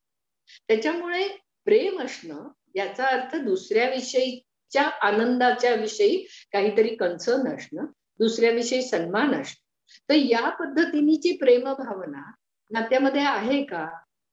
आणि मग जेव्हा रधोंनी सुद्धा म्हणताना असं म्हटलंय किंवा वाच्यामध्ये सुद्धा आहे की समागमाच्या आधीच्या ज्या गोष्टी म्हणजे प्रियाराधन आहे, चुंबनादी गोष्टी आहेत, आलिंगनादी गोष्टी आहेत, आपल्या एकमेकांशी बोलणं आहे, प्रेमाने बोलणं आहे, या पद्धतीच्या गोष्टी या निव्वळ समागम असण्यापेक्षा जास्ती महत्वाच्या, किंवा या गोष्टी असल्या तर पुढे समागम आनंद देणार आहे. आणि समागम हा आनंददायी असला पाहिजे तर तो बलात्कारी असला पाहिजे. त्याच्यामुळे संभोग याचाच अर्थ समभोग किंवा सम्यक भोग. तर असा असतो का संभोग विवाहामध्ये? याचा आपण काही विचार केलाय का? तर तो तसा नसतो. का नसतो? कारण कामजीवनाविषयी, रती प्रेरणेविषयी, मदन प्रेरणेविषयी स्त्री पुरुषांना काय शिकवलं गेलंय? तर बाईला तर रती प्रेरणेविषयी काही शिकवलंच नाही. बाईला साधारण पाळी यायला लागली की तिला पुरुषाविषयीचं भय निर्माण केलं. आणि ते ठीकच आहे एका परीने, कारण तेव्हा आयांना वाटायचं की पुरुषाबरोबर संबंध आला तर मातृत्व येईल आणि मग ती कलंकित होईल आणि मग कुमारी मातेचे प्रश्न तर आपल्याला माहित आहे. त्याच्यामुळे या पद्धतीने जी विषमता आहे लैंगिकते संदर्भातली ती घालवल्याशिवाय संबंध, लैंगिक संबंध नैतिक होणं शक्य असते. आणि आपल्याला कामजीवन जर समाधानी असेल, कारण त्याची ऊर्जा फार मोठी आहे, त्याची इच्छा फार प्रबळ आहे, ती अगदी नैसर्गिक आहे. त्याच्यामुळे हे जर आपल्याला सगळं होऊन पाहिजे असेल तर कामजीवन स्त्रियांचं आणि पुरुषांचं दोघांचं सुद्धा समाधानी आणि आनंदी व्हायला पाहिजे. याच्यासाठी विषमता असली नाही पाहिजे. म्हणजे तुम्ही विचार करा की बाई आज घरकामामध्ये इतकी अडकलेली आहे किंवा तिला सासूरवास सुद्धा आहे किंवा तिला मुलांच्या संगोपनासाठी तिचं पूर्ण डोकं त्याच्यामध्ये गुंतलेलं आहे, शिवाय आता बायका नोकऱ्या करायला लागल्या आहेत. हे सगळं करत असताना बाईला काय पद्धतीने कामजीवनाकडे जायची इच्छा राहील? आणि त्याच्या विरुद्ध नवरा नोकरी करून आला की मी आजचं कार्य करून झालं माझं आणि केवढं मोठं मी कार्य केलं कारण मी खूप पैसे मिळवतो, माझाच जमीन जुमला आहे असं मानत असतो. त्याच्यामुळे तो दुसरं काहीच करत नाही. घरी आल्यावर मुलं ओरडत असली तर रडत असली तर त्यांच्या नावावर ओरडणे किंवा बायकोच्या नावाने ओरडणे, याच्या पलीकडे अनेक नवरे काही करत नाही. आणि मग त्यांना रात्री शय्यासोबत बायकोची हवी असते. तर ही शय्यासोबत कशी मिळणार? तिथे बायकोनी अतिशय सबमिसिव्ह असणं, नवऱ्याला तुला काय सुख पाहिजे ते घेऊन मोकळा हो बाबा, कसं तरी मला सोडव याच्यात, या पद्धतीने कितीतरी बायका असतात. म्हणजे यांनी अभ्यंकर सरांनी सांगितलं तसं की ऑर्गॅझम हा किती बायकांना माहित आहे असतो म्हणून, तर कितीतरी लग्न झालेल्या बायकांना 50-60% बायकांना माहितच नाही. आता हे बाईचं अज्ञान असणं, लैंगिकते संदर्भात बाईचं अज्ञान असणं म्हणजे ती आगाऊ असणं, म्हणजे ती तसली असणं असं अजूनही आपल्याकडे समजलं जातं. आणि लैंगिक हिंसाचार, बलात्काराच्या विरोधात आपण खूप बोलतो, स्त्री चळवळ खूप बोलते याच्याविषयी. तर त्याच्यामुळे आपल्या असं लक्षात येतंय की आपण हिंसाचाराविरुद्ध बोलतो, अन्याय अत्याचाराविरुद्ध बोलतो बाईच्या, पण बाईच्या लैंगिक सुखाविषयी बोलतो का हो कधी? म्हणजे आमचे एक मित्र आहेत व्ही दिनकर म्हणून, मी जरूर त्यांचं नाव सांगून हे सांगते आहे की त्यांना इतकं स्त्रियांच्या स्वातंत्र्याविषयी, स्त्रियांना समता असावी याच्याविषयी, स्त्रियांना लैंगिक सुख असावं याच्याविषयी इतकी कळकळ आहे ना, ते खूप मोठ्या प्रमाणावर सामाजिक काम पण करत असतात की ज्या बायका परित्यक्ता, टाकलेल्या बायका आपण म्हणतो, बायका काय टाकायला वस्तू आहेत का, पण आपण सर्रास म्हणतो ना टाकलेल्या बायका, अशांसाठी ती वसतिगृह चालवतात. तर ते अगदी कळकळीने काही वेळेला असं सांगतात की हो गीताली ताई, या ज्या परित्यक्ता आहेत किंवा ज्यांचे लग्न झालेली नाहीये त्या बायकांच्या लैंगिक सुखाचं काय हो? मला इतका माझा जीव तुटतो ते म्हणतात की मी आता म्हातारा झालोय म्हणून. नाही तर मला खरं म्हणजे आवडलं असतं या पद्धतीने स्त्रियांच्या लैंगिक सुखाची काहीतरी व्यवस्था करणं. आता या पद्धतीने, आता आपल्याला माहितीये पुरुष सुद्धा वेश्या असतात वगैरे, पण ते बऱ्याच वेळेला समलिंगी संभोगासाठी सुद्धा असतात. तर या पद्धतीने बाईच्या लैंगिक सुखाचा विचार होणार आहे का? हा कळीचा प्रश्न आहे जेव्हा आपण समाज स्वास्थ्याविषयी बोलतो तेव्हा. कारण बायका काही वेळेला चिडचिड करतात, पण बाईला हे कळतच नाही की आपली लैंगिक तृप्ती झाली नाही म्हणून आपण चिडचिड करतोय, म्हणून आपण एवढा राग संताप येतो काही बायकांना, पण आपल्याला हे माहितच नाही. आणि बायका ज्या पद्धतीने नवऱ्याला हिणवतात पैसा नाही त्याच्यावरून किंवा पौरुषत्वाच्या कल्पनावरून, त्यावेळेला आपण हे लक्षात घेतो का कधी की बाईच्या लैंगिक सुखाचं काय आहे? त्यावेळेला ती बाई तसलीच होते, ती बाई वाईट चालीची ठरते. त्याच्यामुळे या पद्धतीचा विचार नाही होता का? एकाला एक न्याय दुसऱ्याला दुसरा न्याय हे इथून पुढे चालणार नाही. त्याच्यामुळे आपल्याला नैतिक संबंधांसाठी समता असायला पाहिजे. म्हणजे दादा धर्माधिकारी असं म्हणायचे की बाईला मातृत्वाला म्हणजे तिची इच्छा असली तरच मातृत्व तिला असलं पाहिजे, पहिली गोष्ट. दुसरी गोष्ट अशी की बाईला जर ब्रह्मचर्य हवं असेल, म्हणजे जेव्हा आपण लैंगिक स्वातंत्र्याविषयी बोलतो तेव्हा आपल्याला ते स्वातंत्र्य म्हणजे काय वाटत असतं की लैंगिक संबंध असण्याचं स्वातंत्र्य. तर ते तर खरंच आहे की लैंगिक संबंध असण्याचं स्वातंत्र्य हवं, पण लैंगिक संबंध नसण्याचं स्वातंत्र्य आहे का नाही, या पद्धतीचा विचार सुद्धा होतो. आणि मग बाईच्या ब्रह्मचर्याविषयी कोणी बोलतच नाही. म्हणजे बाईला खरं म्हणजे तो अधिकारच नाहीये, तिच्यावर ते लादलं जातं. स्वेच्छेने बाईचं ब्रह्मचर्य हे फार कमी वेळेला असतं. त्याच्यामुळे दादा धर्माधिकारी असं म्हणतात की मातृत्व आणि पितृत्व हे जेव्हा सांस्कृतिक अर्थाने एका समान पायावरती येते, म्हणजे पितृत्व याच्याविषयी सुद्धा आपल्याला माहिती आहे की मांस पुरुष जेव्हा असतो तेव्हा त्याला खूप वाईट पद्धतीने वागवलं जातं, हे आपल्याला माहित आहे. म्हणजे त्याच्या पुरुषत्वाविषयी शंका घेतली जाते, त्याला बायल्या म्हटलं जातं, खूप त्याला सुद्धा हिणवलं जातं. आणि म्हणूनच आपण असं म्हणतोय की ही व्यवस्था ही एकूण अन्याय करणारी, ही व्यवस्था स्त्री आणि पुरुष दोघांचाही लैंगिक कोणमारा करणारी. आणि हा जर आपल्याला स्त्री पुरुषांचा लैंगिक कोणमारा होऊन नको असेल, त्यांचं कामजीवन समाधानी आणि आनंदी होणार असेल, तर मग आपलं समाज स्वास्थ्य टिकणार आहे. तर मग लैंगिक हिंसाचार होणार नाही, लैंगिक गुन्हे कमी होतील. या सगळ्याचा विचार आपण एकत्रितपणे करायला पाहिजे. होतं काय की आपण तुकड्या तुकड्यात विचार करतो. त्याच्यामुळे लैंगिक स्वातंत्र्याविषयी कोणी बोललं की एकदम बबरा होतो, अरे बापरे म्हणजे कसली अनागोंदी होईल, किती व्यभिचार होईल. व्यभिचाराच्या संदर्भात तर आपण पुन्हा दोन मूल्य लावतो की बाईनी व्यभिचार केला की फारच वाईट असतं आणि पुरुषांनी व्यभिचार केला की फार कोण तिकडे बघत नाही. मग अशी मी म्हटलं तसं डोळे झाक केली जाते. तर त्या पद्धतीचा विचार नाही व्हायला पाहिजे. दोघांसाठी एकच मूल्य असलं पाहिजे आणि ते मानवी मूल्य असलं.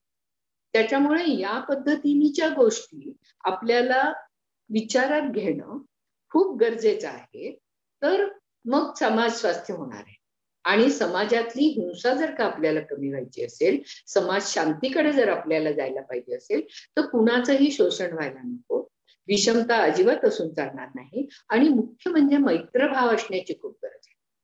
त्याच्यामुळे मैत्रभाव फक्त स्वातंत्र्य समता म्हणजे मला स्वातंत्र्य पाहिजे, मला समता पाहिजे हे पुरेसं नाहीये. माझ्या मैत्रिणीला, माझ्या मित्राला, माझ्या वडिलांना, माझ्या आईला स्वातंत्र्य आहे का, तिथे समता आहे का? नसली तर त्यासाठी मी काय करणार आहे? माझ्या मैत्रभावातून मी काहीतरी करणार आहे का नाही? आणि मी मैत्रभाव हा शब्द वापरते, बंधुभाव भगिनीभाव वापरत नाही, कारण जेंडर न्यूट्रल शब्द आहे मैत्रभाव. त्याच्यामुळे आपण मैत्रभाव हा शब्द सगळेजण वापरूया यासाठी. आणि मैत्रभाव आपण जोपासणं आपापसामध्ये, लिंगातीत असणं, म्हणजे नैतिकता जी आहे ती धर्मातीत असली पाहिजे, धर्मनिरपेक्ष असली पाहिजे आणि ती लिंगातीत सुद्धा असली पाहिजे, ती समतेवर आधारलेली पाहिजे. तर या पद्धतीची नैतिकता असेल तर कामजीवन नक्की समाधानी आणि आनंदी होऊ शकतं माणसाचं आणि त्याच्यातून समाज स्वास्थ्यपूर्ण होऊ शकतो. आणि त्यासाठी आपल्या सगळ्यांना मी मनापासून खूप शुभेच्छा देते आणि इथे थांबते. धन्यवाद.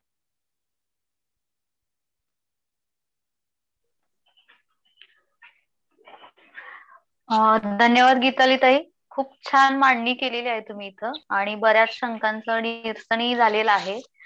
तरी सुद्धा आपल्यासोबत जोडलेले काही साथी आहेत, त्यांचे बऱ्याच शंका आणि प्रश्न इथं आलेले आहेत.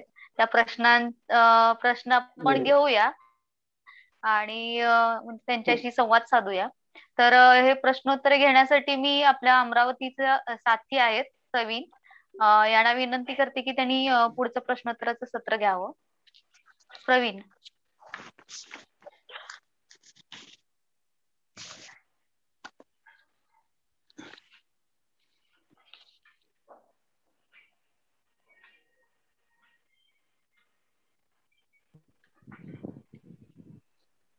धन्यवाद. गीताताई, अतिशय सोप्या आणि साध्या शब्दांमध्ये आपण सगळ्या विषयाची उकल केलीत आणि मला वाटतं बहुतेकांना त्यांचे प्रश्न जे आहेत त्यांची उत्तरं मिळालेली आहेत चांगल्या प्रकारे. आणि काही जी प्रश्न आली आहेत ती बहुधा म्हणजे शास्त्रीयदृष्ट्या असू शकतील, त्याच्याबद्दल आपण या ठिकाणी इथे चर्चा करणार नाहीये. परंतु काहींनी म्हटलंय की एक सहज प्रश्न विचारला की फारसे प्रश्न आले नाही, 2-3 आले आहेत. मराठीमध्ये ट्रान्सजेंडरला आपण काय शब्द वापरला पाहिजे? त्या ठिकाणी त्यांनी बोलताना जसं तृतीय पंथी असं म्हटलंय, हा योग्य आहे का त्या ठिकाणी, किंवा या ठिकाणी मराठी दुसरा कोणता शब्द आपल्याला त्याला उच्चारता येऊ शकतो का? आत्ता कोणीतरी तिथे मिश्रलिंगी किंवा मिश्रलिंगी मला वाटतं कोणीतरी आता म्हटला. काल आनंद सुद्धा म्हणत होता की त्यालाही माहित नाहीये, तो शब्द सांगितला तर बरं होईल. तर इथे आता मला मिश्रलिंगी संबंध शब्द वाचल्यासारखा वाटला. चॅटबॉक्स मध्ये कोणीतरी दिलाय तो. तर हे तर खरंच आहे की ट्रान्सजेंडरला तृतीय पंथी म्हणणं हे काही खरं नाही. कारण आपण म्हणजे काय, प्रथम पुरुषी पुरुष, द्वितीय पुरुषी स्त्री आणि तृतीय पुरुषी अशा अर्थाने म्हणतोय का, असा जो काल आनंदनी सुद्धा परवा केला होता. पण त्याला आपल्याला अजून शब्द सापडत नाहीये. ट्रान्सला बरोबर याच्यामध्ये म्हणजे म्हणूनच तो मिश्र बरोबर आहे का नाही मलाही जरा डाऊट आहे. ट्रान्सला वेगळा शब्द आहे असं मला वाटतं. ट्रान्सला म्हणजे त्या दोनच्या मधला, मध्यलिंगी स्त्री, मध्यलिंगी असं कोणीतरी अजून म्हटलेलं इथे दिसतंय मला. पण खरंच याच्या आपण शोधात राहायला पाहिजे की शब्द, कारण शेवटी ना भाषा सुद्धा अतिशय महत्वाची असते. आणि आता ही पुरुष प्रधान भाषा खूपच आहे ना, म्हणजे पुरुषांना केंद्रस्थानी महत्व देणारी भाषा आहे. त्याच्यामुळे आपण ती मानवतेवरती आधारलेली भाषा अशी असायला पाहिजे. त्याच्यासाठी आपण बघायला पाहिजे ट्रान्सजेंडरसाठी हे कुठलं आहे. जसं मला वेश्यांच्या संदर्भात आम्ही एक शब्द म्हणतो की देहजीवी, जसं आपण बुद्धिजीवी, श्रमजीवी असा शब्द वापरतो ना, तसं देहजीवी म्हणजे देह विक्रय करणारे असं म्हणतात, त्यापेक्षा देहजीवी असं मला वाटतं की ते काय आपला देह विकून टाकत नाहीत ते कायमचा. बुद्धिजीवी जसं आपण म्हणतो तसं वेश्यांना देहजीवी असा मला शब्द वाटतो. तसा मला वाटतं की या पद्धतीनेचा आपण छान शोधून काढायला पाहिजे ट्रान्सजेंडर शब्द. थँक्यू, आभार. यानंतरचा एक प्रश्न आलेला आहे आपल्याकडे, तो विशेषतः या एकदम म्हणतात की आपल्याला लैंगिकतेविषयी नाही, पण स्त्रीवादी लिखाणावरील अशी काही वाचनीय पुस्तकं उपलब्ध आहेत का, किंवा त्यांची एखादं नावं आपल्याला सांगता येतील का? लैंगिक खूप खरं म्हणजे पुस्तकं आहेत. आता मला या मिनिटाला अगदी सांगता येणार नाही, पण नारी समता मंचची आमची काही पब्लिकेशन्स आहेत. नंतर इव्हन आनंद पवारची असणार आहेत की ज्याच्यामध्ये लैंगिकतेकडे कसं बघा हे सांगितलेलं आहे. आणि मग अगदी इंग्लिश मधलं हवं असेल तर आवर बॉडीज आवर सेल्फ, त्याच्यामध्ये पण बऱ्याच चांगल्या पद्धतीने एकूण लैंगिकतेचा विचार कसा करायला पाहिजे ते सांगितलेलं आहे. थँक्यू. आणखी एक प्रश्न आलेला आहे, ठरवून लग्न करताना होऊ घातलेला जोडीदार आपल्याशी लैंगिकदृष्ट्या अनुरूप आहे का याची पडताळणी आपण कशी करणार किंवा कसं ठरवणार? येस, आता खरं म्हणजे अशी गोष्ट आहे की आपल्याला घोटून माहित असेल ना आदिवासींच्या मधलं, त्याच्यामध्ये असं की तरुण तरुणी एकत्र राहतात, मग त्याचा रात्री लैंगिक संबंध सुद्धा येतो आणि मग ज्यांना वाटतं की आपण अनुरूप आहोत ते पुढे लग्न करतात. तर त्या पद्धतीनीच अजून आपल्याकडे खूप मोकळेपणाने होत नाही. कुठेतरी लग्न ठरल्यानंतर बाहेर जाणं वगैरे इथपर्यंतच होतं. पण काही वेळेला असंही असू शकतं का की लग्नाच्या आधी लैंगिक संबंध येणं किंवा निदान त्या संबंधांविषयी बोललं जाणं हे तरी नक्कीच होऊ शकतं. म्हणजे लैंगिक संबंधांविषयी बोललं जाणं हे तर नक्कीच होऊ शकतं. पण आता म्हणजे आमच्या माहितीनुसार असं आहे ना की आता ज्या पद्धतीने बऱ्यापैकी मुलं मुली मोकळी असतात, म्हणजे सगळीकडे असतात असं नाही मी म्हणत, ते शहरामध्ये दिसतात. तर त्या याच्यामध्ये लैंगिक संबंध येतात आहोत खाली मुलांचे. आणि ते मात्र असं आहे की तेरी भी चूक मेरी भी चूक, बोलायचं नाही. तर हे बोलायचं नाही पेक्षा आपल्याला कसं झालंय की साखरपुडा झाला ना की समजा जर का लोकांचा लैंगिक संबंध आला आणि त्याच्यात असं लक्षात आलं की आपलं नाही जुळत आहे, तर जर का त्यांनी नको असं ठरवलं तर बदनामी होते. तर या पद्धतीने जी बदनामी न होणं, म्हणजे आपण जे असं म्हणतोय ना की त्या संबंधांकडे आपण कसं बघणार, अर्थात ते संबंध येताना घ्यायची काळजी, मूल न होण्यासाठीची अथवा गुप्तरोग अथवा लैंगिक कुठले आजार विकार न होण्याची खबरदारी नक्की घ्यायला पाहिजे. पण मला स्वतःला असे संबंध येण्यामध्ये गैर काही वाटत. पण हे जबाबदारीने दोघांच्या संमतीने या पद्धतीने दोघांचा सन्मान करत यायला पाहिजे. पण याच्याविषयी त्यांच्या आई वडिलांची काय भूमिका आहे. आता थोडं असं होतं की आई वडिलांची भूमिका बऱ्याच वेळेला ओपन असू शकते, पण अजून आपली एवढी लैंगिक संबंधांपर्यंत धाव गेलेली नाही.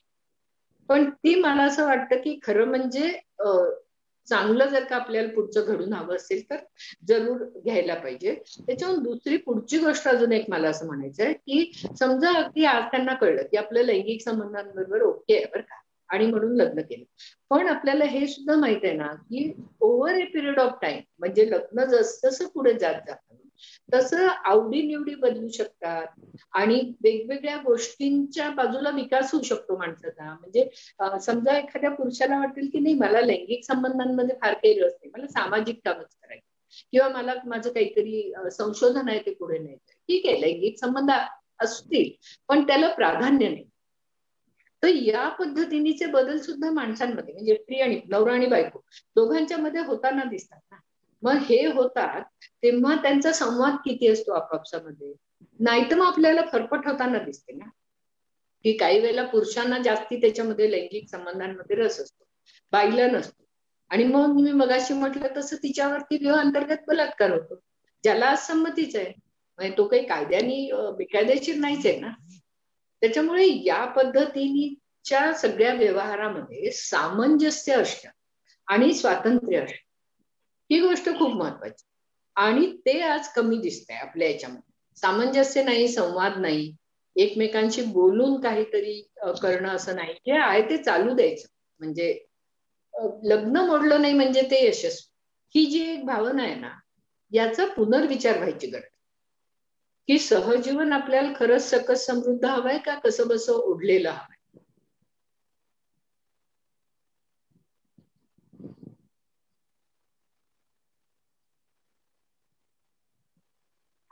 Hello hello.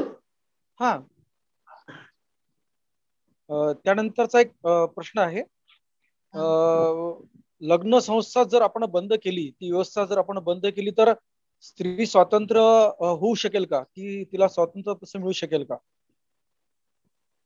मला वाटतं की लग्न संस्था बंद करणं हाच उपाय आहे असं काही नाही. पण मला वाटतं की लग्न संस्था म्हणजे आज जवळजवळ लग्न केलंच पाहिजे, की जी स्त्री पुरुषांना एक अघोषित जबाबदारी म्हणजे कंपल्शन आहे ना ते असू नये. म्हणजे जेव्हा लैंगिक संबंध हे मगाशी मी म्हटले तसे सन्मानाचे, जबाबदारीचे, समतेवर आधारलेले, शोषण नसणारे असतील तर ते लग्नाच्या आत आहेत काय किंवा बाहेर आहेत. ते जर का नैतिक असणार असेल तर मग लग्न करायचं का नाही हा निदान एक चॉईस तरी राहा. आज तो हळूहळू व्हायला लागलाय बरं का. म्हणजे पूर्वी जवळजवळ नैसर्गिक असल्यासारखं लग्न संस्थेकडे बघितलं जायचं की जसं आपल्याला खातो पितो तसं लग्न केलंच पाहिजे. तर आता तसं ते राहिलेलं नाहीये. विवाह संस्था डिझॉल्व्ह करायची काही गरज आहे असं मला वाटतं. मला असं वाटतं ती जर का व्हायची असेल तर ती जाईलच शेवटी. त्याच्यामध्ये बदल व्हायची मात्र नक्की. आणि त्या पद्धतीने आपण संबंधांकडे जर मोकळेपणाने बघत गेलो आणि नैतिकतेचे आपले निकष बदलले, ते फक्त विवाहाशी निगडीत नाही ठेवले, ते समता, स्वातंत्र्य, न्यायाशी ठेवले, तर मग जे काय विवाहाच्या अंतर्गत सुद्धा माणसं सुखी होतील आणि विवाहाच्या बाहेरची माणसं सुद्धा सुखी राहतील. आज कसं आपण गमतीने असं म्हणतो ना की लग्नाच्या बाबतीत म्हणजे काय असतं, मारुतीच्या बेंबीत बोट घातल्यासारखं असतं, किंवा तिथे विंचू चावला तरी सगळे कसं म्हणतात की नाही नाही छान आहे छान आहे असं म्हणून. म्हणजे विवाहामध्ये माणसांना जरी काही दुःख वाटत असलं तर ते दुसऱ्याला सांगताना सांगतात नाही नाही छान आहे. किंवा असंही म्हणतात की विवाह केलेला माणूस पण पस्तावतो आणि न केलेला पण पस्तावतो. त्याच्यामुळे त्या पद्धतीने आपण जरा विवाह संस्थेकडे चांगलं बघायला पाहिजे, उघड्या डोळ्यांनी बघायला पाहिजे. आहे ते तसंच पुढे नेण्यापेक्षा. आणि बदल, परिवर्तन हा तर निसर्ग नियम आहे, त्याच्यामुळे त्याच्यात बदल होणं खूप गरजेचं आहे. बरोबर. आणखीन एक प्रश्न आलेला आहे. सध्या जे वातावरण आहे बदललेलं, आधुनिकता आलेली आहे, मोबाईलचा वापर वाढलाय आणि या विषयाबद्दलचं आकर्षण वाढलंय, तर अशामध्ये एखाद्या व्यक्तीचे लग्नाच्या अगोदर संबंध असतील, समजा मुलगा असेल तर त्याचे संबंध असतील किंवा मुलीचे संबंध असतील, आणि लग्नानंतर त्यापैकी एकाचे संबंध होते, एकाने संबंध ठेवलेले नाही आहेत, तर अशा वेळेला त्याच्यावर तो एक प्रकारचा अत्याचार होईल का किंवा काय, असं एक प्रश्न विचारलाय. नाही, हे तर खरं आहे. म्हणून आपण बोलतोय की विश्वास असण्याची खूप गरज आहे. म्हणजे समजा एकाचा लग्नाच्या पूर्वी संबंध होता, तर त्यांनी तो आपल्या पार्टनरला, जोडीदाराला सांगितलंय का की माझा तसा संबंध होता. किंवा काही वेळेला असंही असू शकतं, म्हणजे खूप तरुण आता असं म्हणतात पास्ट इज पास्ट, तुझं आधी काय होतं ते काही मला सांगायची गरज सुद्धा नाही. पण इथून पुढे आपण काय ठरवलंय, आपण दोघांशी एकमेकांशी एकनिष्ठ राहायचं असं ठरवलंय का, आणि मुळात ना की ते परस्पर आहे का. म्हणजे आत्ताच्या लग्नाच्या याच्यात जे परस्पर दिसत नाही सामंजस्य, की नवऱ्याचे बाहेरचे संबंध असू शकतात. म्हणून त्या बाईची सासू, समजा सासूला माहिती आहे की नवऱ्याचे तिच्या मुलाचे विवाहबाह्य संबंध आहे, तर ती सासू सुनेला म्हणणार आहे का बरं ठीक आहे मग तुझा पण मित्र असला तर माझी हरकत नाही म्हणणार. असं ती उलट काय म्हणेल की सुनेतच काहीतरी कमी आहे म्हणून माझा मुलगा दुसरीकडे गेला. आणि मग पुन्हा आपण म्हणायला मोकळे की बघा बाईच बाईची शत्रू आहे. तर हे खरं नाहीये, बाईच बाईची शत्रू नाहीये. या पुरुष प्रधान व्यवस्थेमुळे बायकांना असं केलेलं आहे की सत्ता सगळी पुरुषांच्या हातात आहे ना, ती बदलते आता नक्की. पण म्हणून आपण लक्षात घेतलं पाहिजे की जोडीदारामध्ये विश्वास असला पाहिजे आणि ते सांगू शकले पाहिजेत ना की संबंध असला तर की आहे म्हणून, आणि म्हणू शकले पाहिजे. म्हणजे शोषण असलं नाही पाहिजे. असं जेव्हा मी म्हणते तेव्हा बायकोचं समजा दुसऱ्या पुरुषाबरोबर संबंध असेल तेव्हा ते तिच्या नवऱ्याला माहित असायला पाहिजे, नवऱ्याची त्या अर्थाने संमती सुद्धा असायला पाहिजे. तर या पद्धतीने बोलत कोणीच नाही ना. म्हणजे आपल्याला हे माहित आहे का की आजच्या आणि इव्हन 50 वर्षापूर्वीच्या जर का आपण सर्व्हे केला तर आपल्याला असं दिसतं की विवाहबाह्य संबंध हे 50% जास्ती होते आणि आहेत सुद्धा. तर याचा आपण काही विचार करतो का नाही, काहीतरी आपण गौरवीकरण करण्याच्या नादात सत्यापाशी जातो का नाही. त्याच्यामुळे हा विचार करायला पाहिजे की विवाहबाह्य संबंध का असतात आणि मग ते असावे का नसावे हा पुढचा मुद्दा झाला, पण मुळात ते का असतात. बरोबर. एक आणखीन असा प्रश्न आलेला आहे की आता मुलांच्या बाबतीत जर विचार केला तर प्रोमोग्राफी कंटेंट जे आहेत त्याच्याबद्दल नक्की आपल्याला काय म्हणजे समाजाला असेसेबल असायला हवं का, जर असेसेबल ठेवायचं असेल तर वय निश्चिती किती आवश्यक आहे, लहान मुले ऑनलाईन आणि या पद्धतीने शिक्षण घेत आहेत त्यांच्यासाठी जर जात आहोत तर योग्य आहे असं आपल्याला म्हणता येईल का. लहान मुलं काय घेतात, लैंगिक शिक्षण नाही आता सध्या ऑनलाईन घेत आहेत. हा म्हणजे आता खरं कसं झालंय की काही गोष्टींना इव्हन पालकांच्या सुद्धा हातात राहिलेली नाही. आणि आता कोविडमुळे तर अजूनच झालंय की शाळात जर का मोबाईलवरती त्यांची होणार असेल आणि एकदा मोबाईल हातात आल्यानंतर ते काय बघतात आणि काय नाही बघत, पण हे त्यांनी बघू नये असं मला वाटतं खूप लहान वयामध्ये, कारण नीट कळलेल्या नसतात. पण याच्याबरोबरच मला हे पण सांगायला आवडेल की आई वडिलांनी लैंगिक संबंधांविषयी लहान म्हणजे अगदी लहान मुलांशी नाही, पण पौगंडावस्थेतल्या मुलांशी बोलायला हरकत.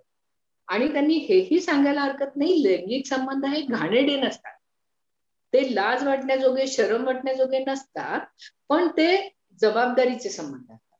आणि ते केव्हा करावेत आणि केव्हा करू नये. कारण असंही आपल्याला माहितीये की तरुण वयात खूप ऊर्जा असते, खूप उत्कंठा असते, नंतर खूप उत्कट असतात ते स्वभावाने सुद्धा तरुण मुलं. त्याच्यामुळे ते याच्यात वाहवत जायची शक्यता खूप. त्यामुळे आई वडिलांनी मुलांशी संवाद ठेवणं, म्हणजे करू नका, मी सांगतोय किंवा सांगते म्हणून हे घाण आहे, हे करू नये असं कधीही म्हणू नये. लैंगिक संबंध घाण नसतात, पण ते केव्हा करायचे आणि केव्हा नाही करायचे याविषयी बोललं जायला पाहिजे. आणि विशेषतः मुलग्यांशी बोलायची खूप गरज आहे, की मुलग्यांनी स्त्रीचा आदर केला पाहिजे, आपल्या मैत्रिणीचा आदर केला पाहिजे. आपल्या मैत्रिणीला पाळी येते हे त्याला माहित असलं पाहिजे, पाळी म्हणजे काय हे पुरुषांना माहित असलं पाहिजे. आता ते वडिलांनाच माहित नसतं नीट, ते आपल्या मुलग्याला काय सांगणार. तर या पद्धतीच्या गोष्टी पालकांनी समजून घेणं स्वतः आणि त्या मुलांपर्यंत संवादातून पोहोचवणं. आपल्याला असं वाटतं की न बोललं तर सगळं ठीक आहे, पण तसं नाहीये, उलट न बोलण्यातून प्रॉब्लेम्स वाढतात. बरोबर.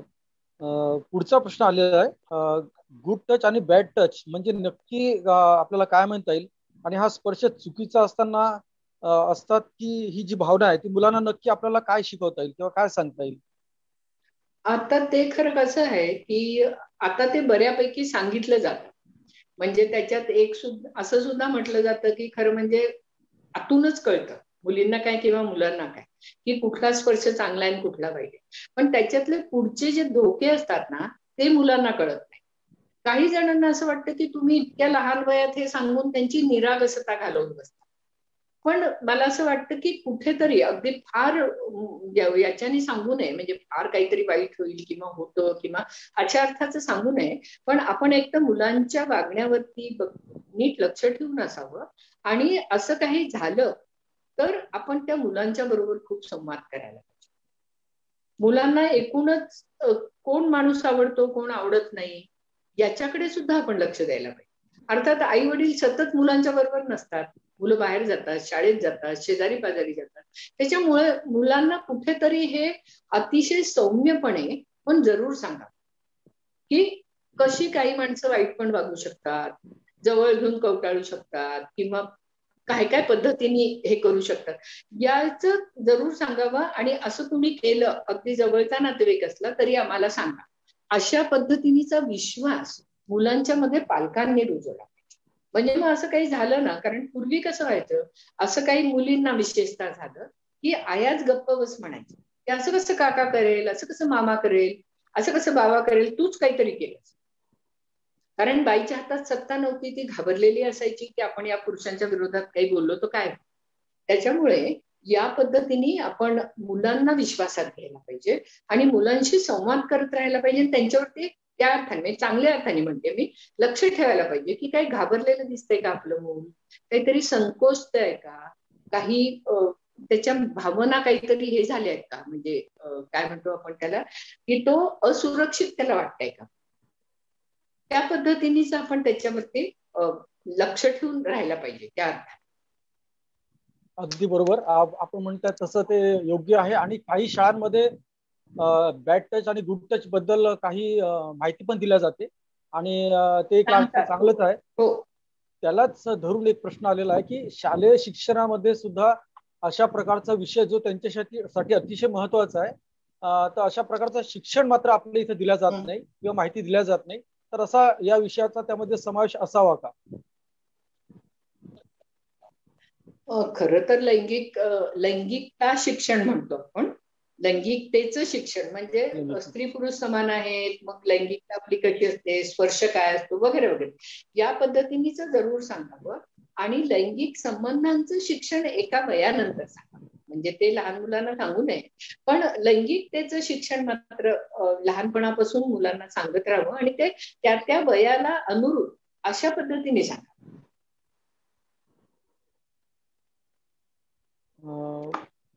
बहुतेक आता प्रश्न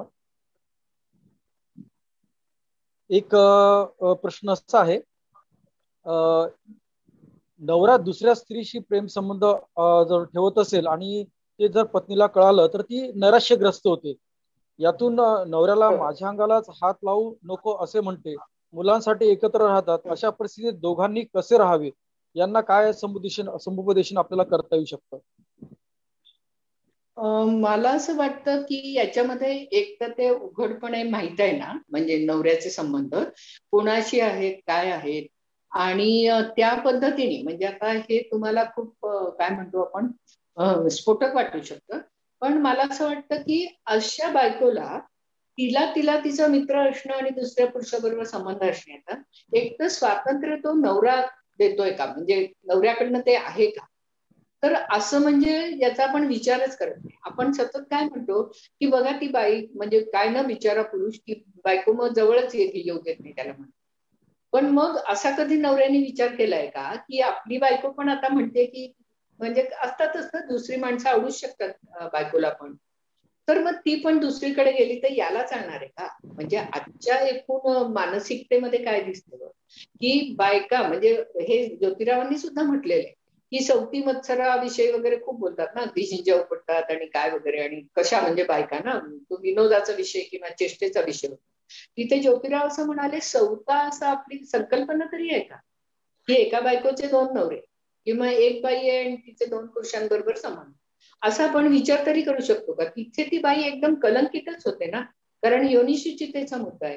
म्हणजे तिथे आपण हे लक्षात घेत नाही की योनिशुचितेविषयी जर आपण बोलत असू तर मग म्हणजे मी त्याला असं म्हणते की चिखल आपला आपण उडवून घेतला काय किंवा नवऱ्याने उडवला काय. म्हणजे नवरा जर का दुसरीकडे जाऊन तिच्याकडे पुन्हा आला तर त्याचा अर्थ तिचा योनिशुचितेचा भंग नाही का होत. पण असं आपण वापरत नाही. आपण असं समजतो की ती काय पतिव्रता आहे ना, की नवरा कुठे गेला तरी ती त्याला स्वीकारते आणि काही विरोध सुद्धा करत नाही. तर हे सरासर अन्यायाचं आणि अनैतिक आहे. त्याच्यामुळे या पद्धतीनेचा विचार अगदी बरोबर नाहीये. याच्यामध्ये असं होऊ शकतं की नवरा बायकोचा संवाद चांगला राहू शकतो आणि एखाद्या वेळेला बायको असं म्हणू शकते की हा मला माहित आहे तुमचं आहे, पण माझी नाही दुसऱ्या कुठल्या पुरुषाबरोबर जायची मानसिक किंवा भावनिकता मला नाही यायची. पण मग तेव्हा जेव्हा बायकोला वाटेल ना की मला संबंध असावेत नवऱ्याबरोबर अथवा नसावेत, ते तिचं स्वातंत्र्य त्यांनी मानायला पाहिजे. ही खूप महत्वाची गोष्ट आहे. तिथे पुरुषांनी अशी सिंपती मिळवण्याचा अजिबात प्रयत्न करू नये की बघा ना माझी बायको अजिबात मला जवळ येईल.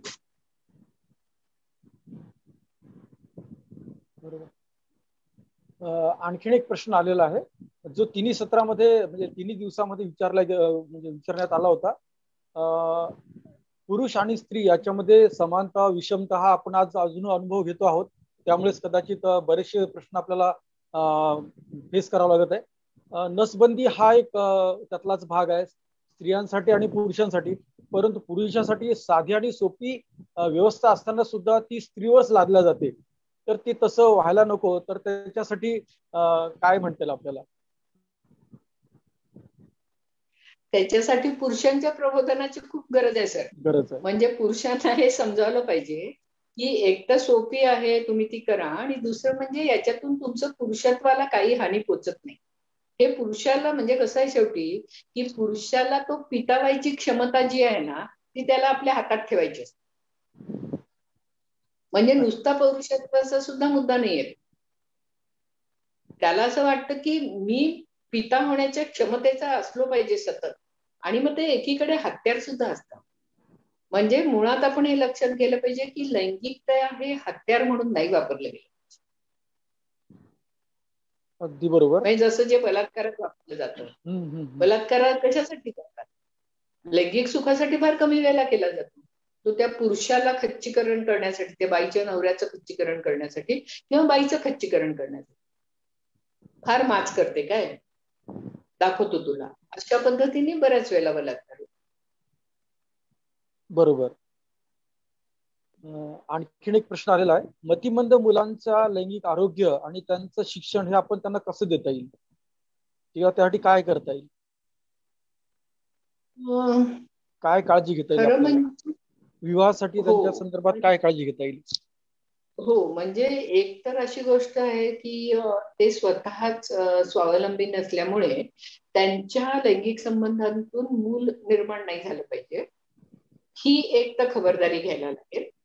आणि बाकी खरं ते बऱ्याच वेळेला असं असतं की ते एवढं नैसर्गिक आणि जैविक आहे ना लैंगिक संबंधांच्या विषयीची गोष्ट, त्याच्यामुळे ते तसं खूप शिकवण्याची आणि अशी जास्ती गोष्ट नाही होऊ शकणार, ती त्याची गरज नाही पडणार. पण मुळात आपल्याला त्यांना अपत्य नाही झालं पाहिजे याविषयीची काळजी घ्यायला लागेल, कारण ते स्वतः स्वावलंबी नाही. ते स्वावलंबी असले आणि त्यांची इच्छा असली तर मला नाही असं वाटत की त्यांनी होऊ नये देऊ. पण ते स्वतः स्वावलंबी नसले तर मग मात्र त्यांना नाही मुलं व्हायला पाहिजेत असं मला वाटतं. अगदी बरोबर. त्या पुढचा प्रश्न आलेला आहे. आजकाल जे मगाशी आपण त्याच्यावर बोललो पण आहे, अविवाहित लैंगिक संबंध हा आता वाढतो आहे आणि त्याच्यामध्ये कसल्याही प्रकारची भावनिक गुंतवणूकच असते अशातलाही भाग नसतो, पण तरीही लैंगिक सुखाचा कोडमारा दूर करण्यासाठी सुद्धा असं बऱ्याचदा होतं. तर हे कितपत आपल्याला योग्य वाटत आहे किंवा याच्याबद्दल आपल्याला काय म्हणता येईल? मला वाटतं की जे विवाहपूर्व लैंगिक संबंध असतात ना, तर एकूणच लैंगिक संबंधांच्या विषयी असं आहे ना की निव्वळ लैंगिक संबंध असं खरंच असू शकतं का आणि असावं का, ते मानवी आहे का निव्वळ लैंगिक संबंध? म्हणजे आपल्याला कॅज्युअल सेक्स हे म्हणतो आपण, हे ठीकच आहे, पण एकूण ज्या पद्धतीने पोर्नोग्राफी बघितली जाते ना आणि पोर्नोग्राफीमध्ये असणारं शोषण आणि असं सगळं, तर त्या सगळ्या दृष्टीने मला असं वाटतं की त्याचा पण तरुणांच्या याच्यावरती इम्पॅक्ट झालेला आहे का. दुसरीकडे आपण असं म्हणतो की एकूण आताची तरुण खूप व्यवहारी पण आहेत, त्याच्यामुळे भावनिक ओलावा कमी आणि लैंगिक संबंधांकडे ते जास्ती जातात. पण हे असं म्हणणं सुद्धा माझ्या मते तरुण पिढीवरती अन्याय करणारं असेल. ते प्रेम करणारे सुद्धा आहेत आणि भावनिक सुद्धा आहेत, पण त्याच्याबरोबर ते व्यवहारी सुद्धा. तर हा जो तोल आहे ना की भावनिक आणि लैंगिक संबंध, म्हणजे काय होतं पूर्वी कसं व्हायचं की लैंगिक संबंधातून बाई एवढी भावना विवश व्हायची की मग तिला कोणीतरी जर का फसवलं तर ती बाहेरच नाही पडू शकायची. तर त्या पद्धतीने भावविवशता तर नको, पण भावनाशीलता तर पाहिजे. ही जी एक थोडी तारेवरची कसरत आहे आणि ती माझ्या मते विचार करून होण्याजोगी आहे. म्हणजे आजच्या तरुणांना सुद्धा त्यांची ब्रेकअप्स आणि असं खूप काय काय होत असतं, पण त्याच्याविषयी ते खूप आता विचार पण करताना दिसत काही.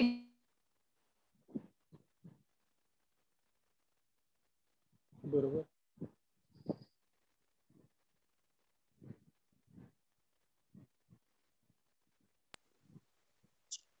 येस, थांबूयात प्रवीण, 9 वाजले. हो हो.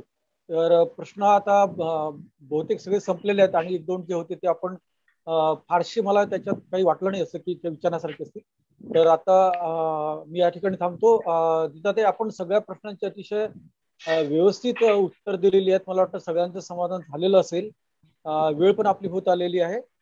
यानंतरच्या सत्रासाठी मी पुन्हा रेश्माताईंकडे सोपवतोय. Ma'am, thank you. धन्यवाद प्रवीण. माझ्याशी बोलायचं असेल ना तर फोन नंबर द्यायला हरकत नाही, कॉन्टॅक्ट नंबर माझा द्यायला हरकत नाही. नक्कीच. गीतालीताईंचा कॉन्टॅक्ट नंबर आपण चॅट बॉक्स मध्ये देतो आहोत. कुणाला अजून काही शंका प्रश्न असेल ते त्यांच्याशी संवाद साधू शकतात. महाराष्ट्र अंधश्रद्धा निर्मूलन समिती विविध उपक्रम विभाग आयोजित लैंगिकता प्रबोधन सप्ताहामध्ये आपण 3 दिवसाची जी व्याख्यानमाला ठेवली आणि जो विषय आहे, खरंच त्याच्यावरती संवाद व्हायला हवेत, बोलत राहायला हवं. हे या प्रश्नांच्यातून वगैरे म्हणजे दिसतच आहे आपल्याला. तर या 3 दिवसाच्या सत्र जी आहेत, जी आपण फेसबुक पेज वरून आणि युट्यूब वरून लाईव्ह केलेले आहेत. जर म्हणजे अजून ज्यांना हे पाहायचे असतील, राहिला असेल कुणाचं मिस झालं असेल तर ते तिथं जाऊन आपण लाईव्ह केलेलं रेकॉर्डिंग बघू शकतात आणि जोडले जाऊ शकतात. तसंच महाराष्ट्र अंधश्रद्धा निर्मूलन समिती या आपापल्या जिल्ह्यामध्ये जर कुणाला म्हणजे जोडून घ्यायचं असेल आमच्याशी, तर चॅटबॉक्स मध्ये आपण कार्यकर्त्यांचे नंबर, नाव दिलेले आहेत. त्यांच्याशी तुम्ही संपर्क करून आमच्याशी जोडले जाऊ शकता. तर आजच्या या 3ऱ्या दिवसाच्या सत्राच्या आपण शेवटाकडे येतो, म्हणजे आभाराकडे येतोय. तर मी गडचिरोलीहून आपली साथी आहे पूजा, तिला विनंती करते की तिने आजचा आभार घ्यावा. पूजा नाही आली पूजा, अश्विनी घेऊया. ओके, ठीक आहे. मग गडचिरोलीहून आपली दुसरी साथी आहे अश्विनी. अश्विनी.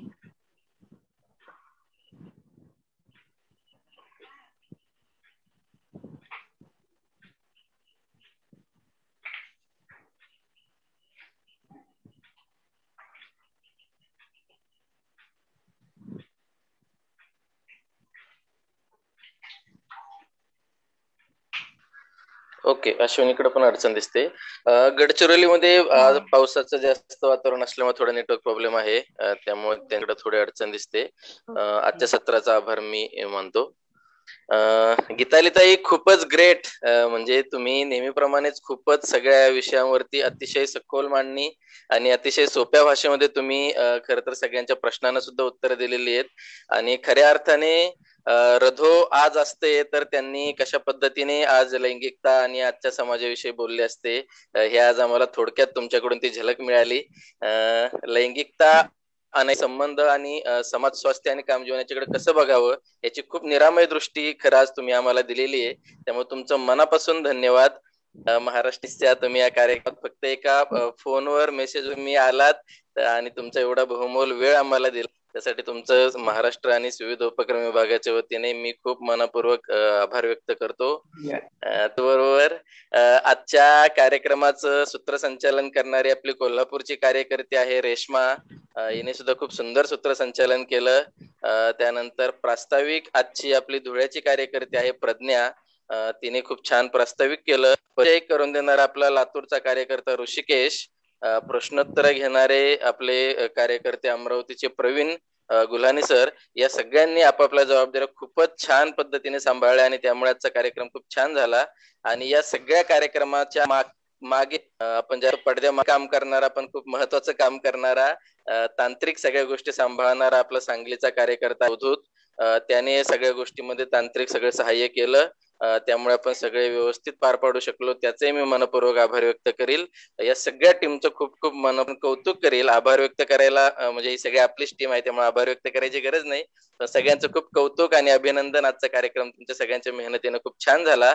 आपल्या कार्यक्रमाला आपल्या महाराष्ट्र आणि राज्य कार्यकारी समितीचे काही सभासद उपस्थित होते, त्या सगळ्यांचं मी मनपूर्वक आभार व्यक्त करेल.